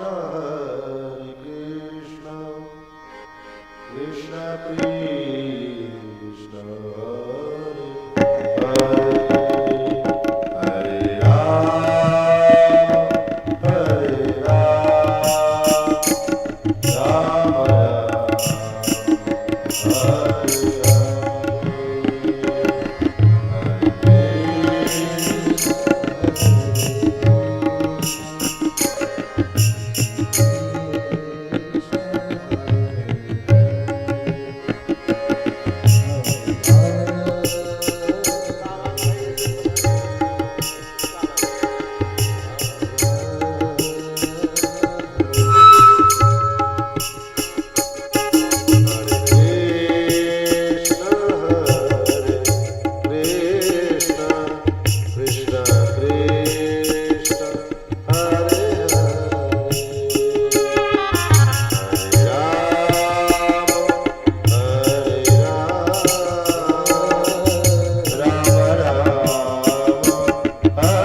कथा का समय 3 बजे से है ना छोटे बाबू?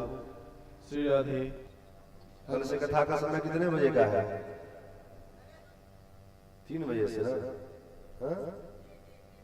कल 2:30 बजे आप लोग आ जाएंगे, 3 बजे कथा यहाँ शुरू हो जाएगी, क्योंकि आधा घंटा तो हमारे भैया लोग भी हैं, इनका भी आनंद लीजिएगा आप लोग, तब तक हम भी आ जाएंगे।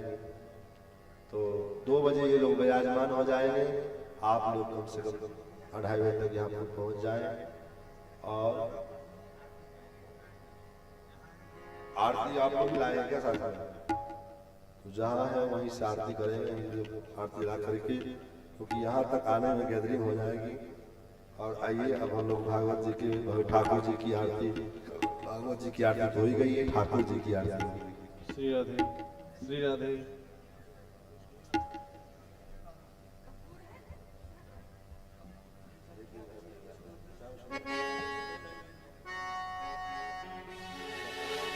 श्री राधे।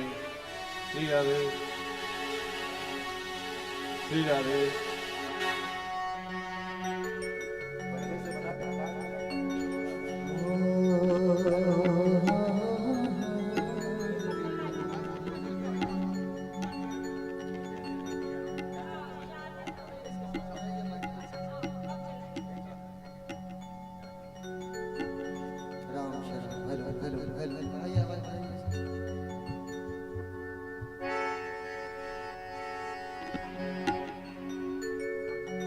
कर्पूरगौरं करुणावतारं संसारसारं भुजगेन्द्रहारं सदा वसन्तं हृदयारविन्दे भवं भवानी सहितं नमामि।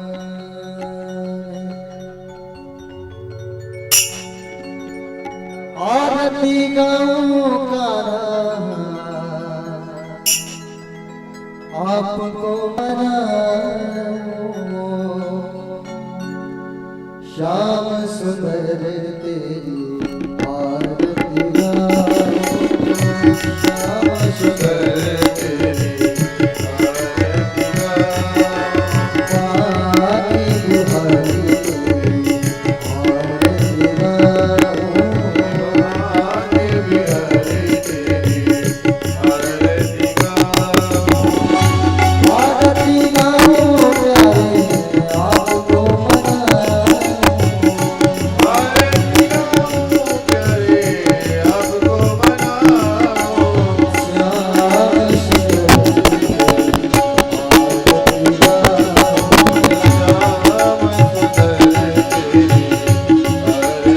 Hare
नाना सुगंध पुष्पाणि यदाकारो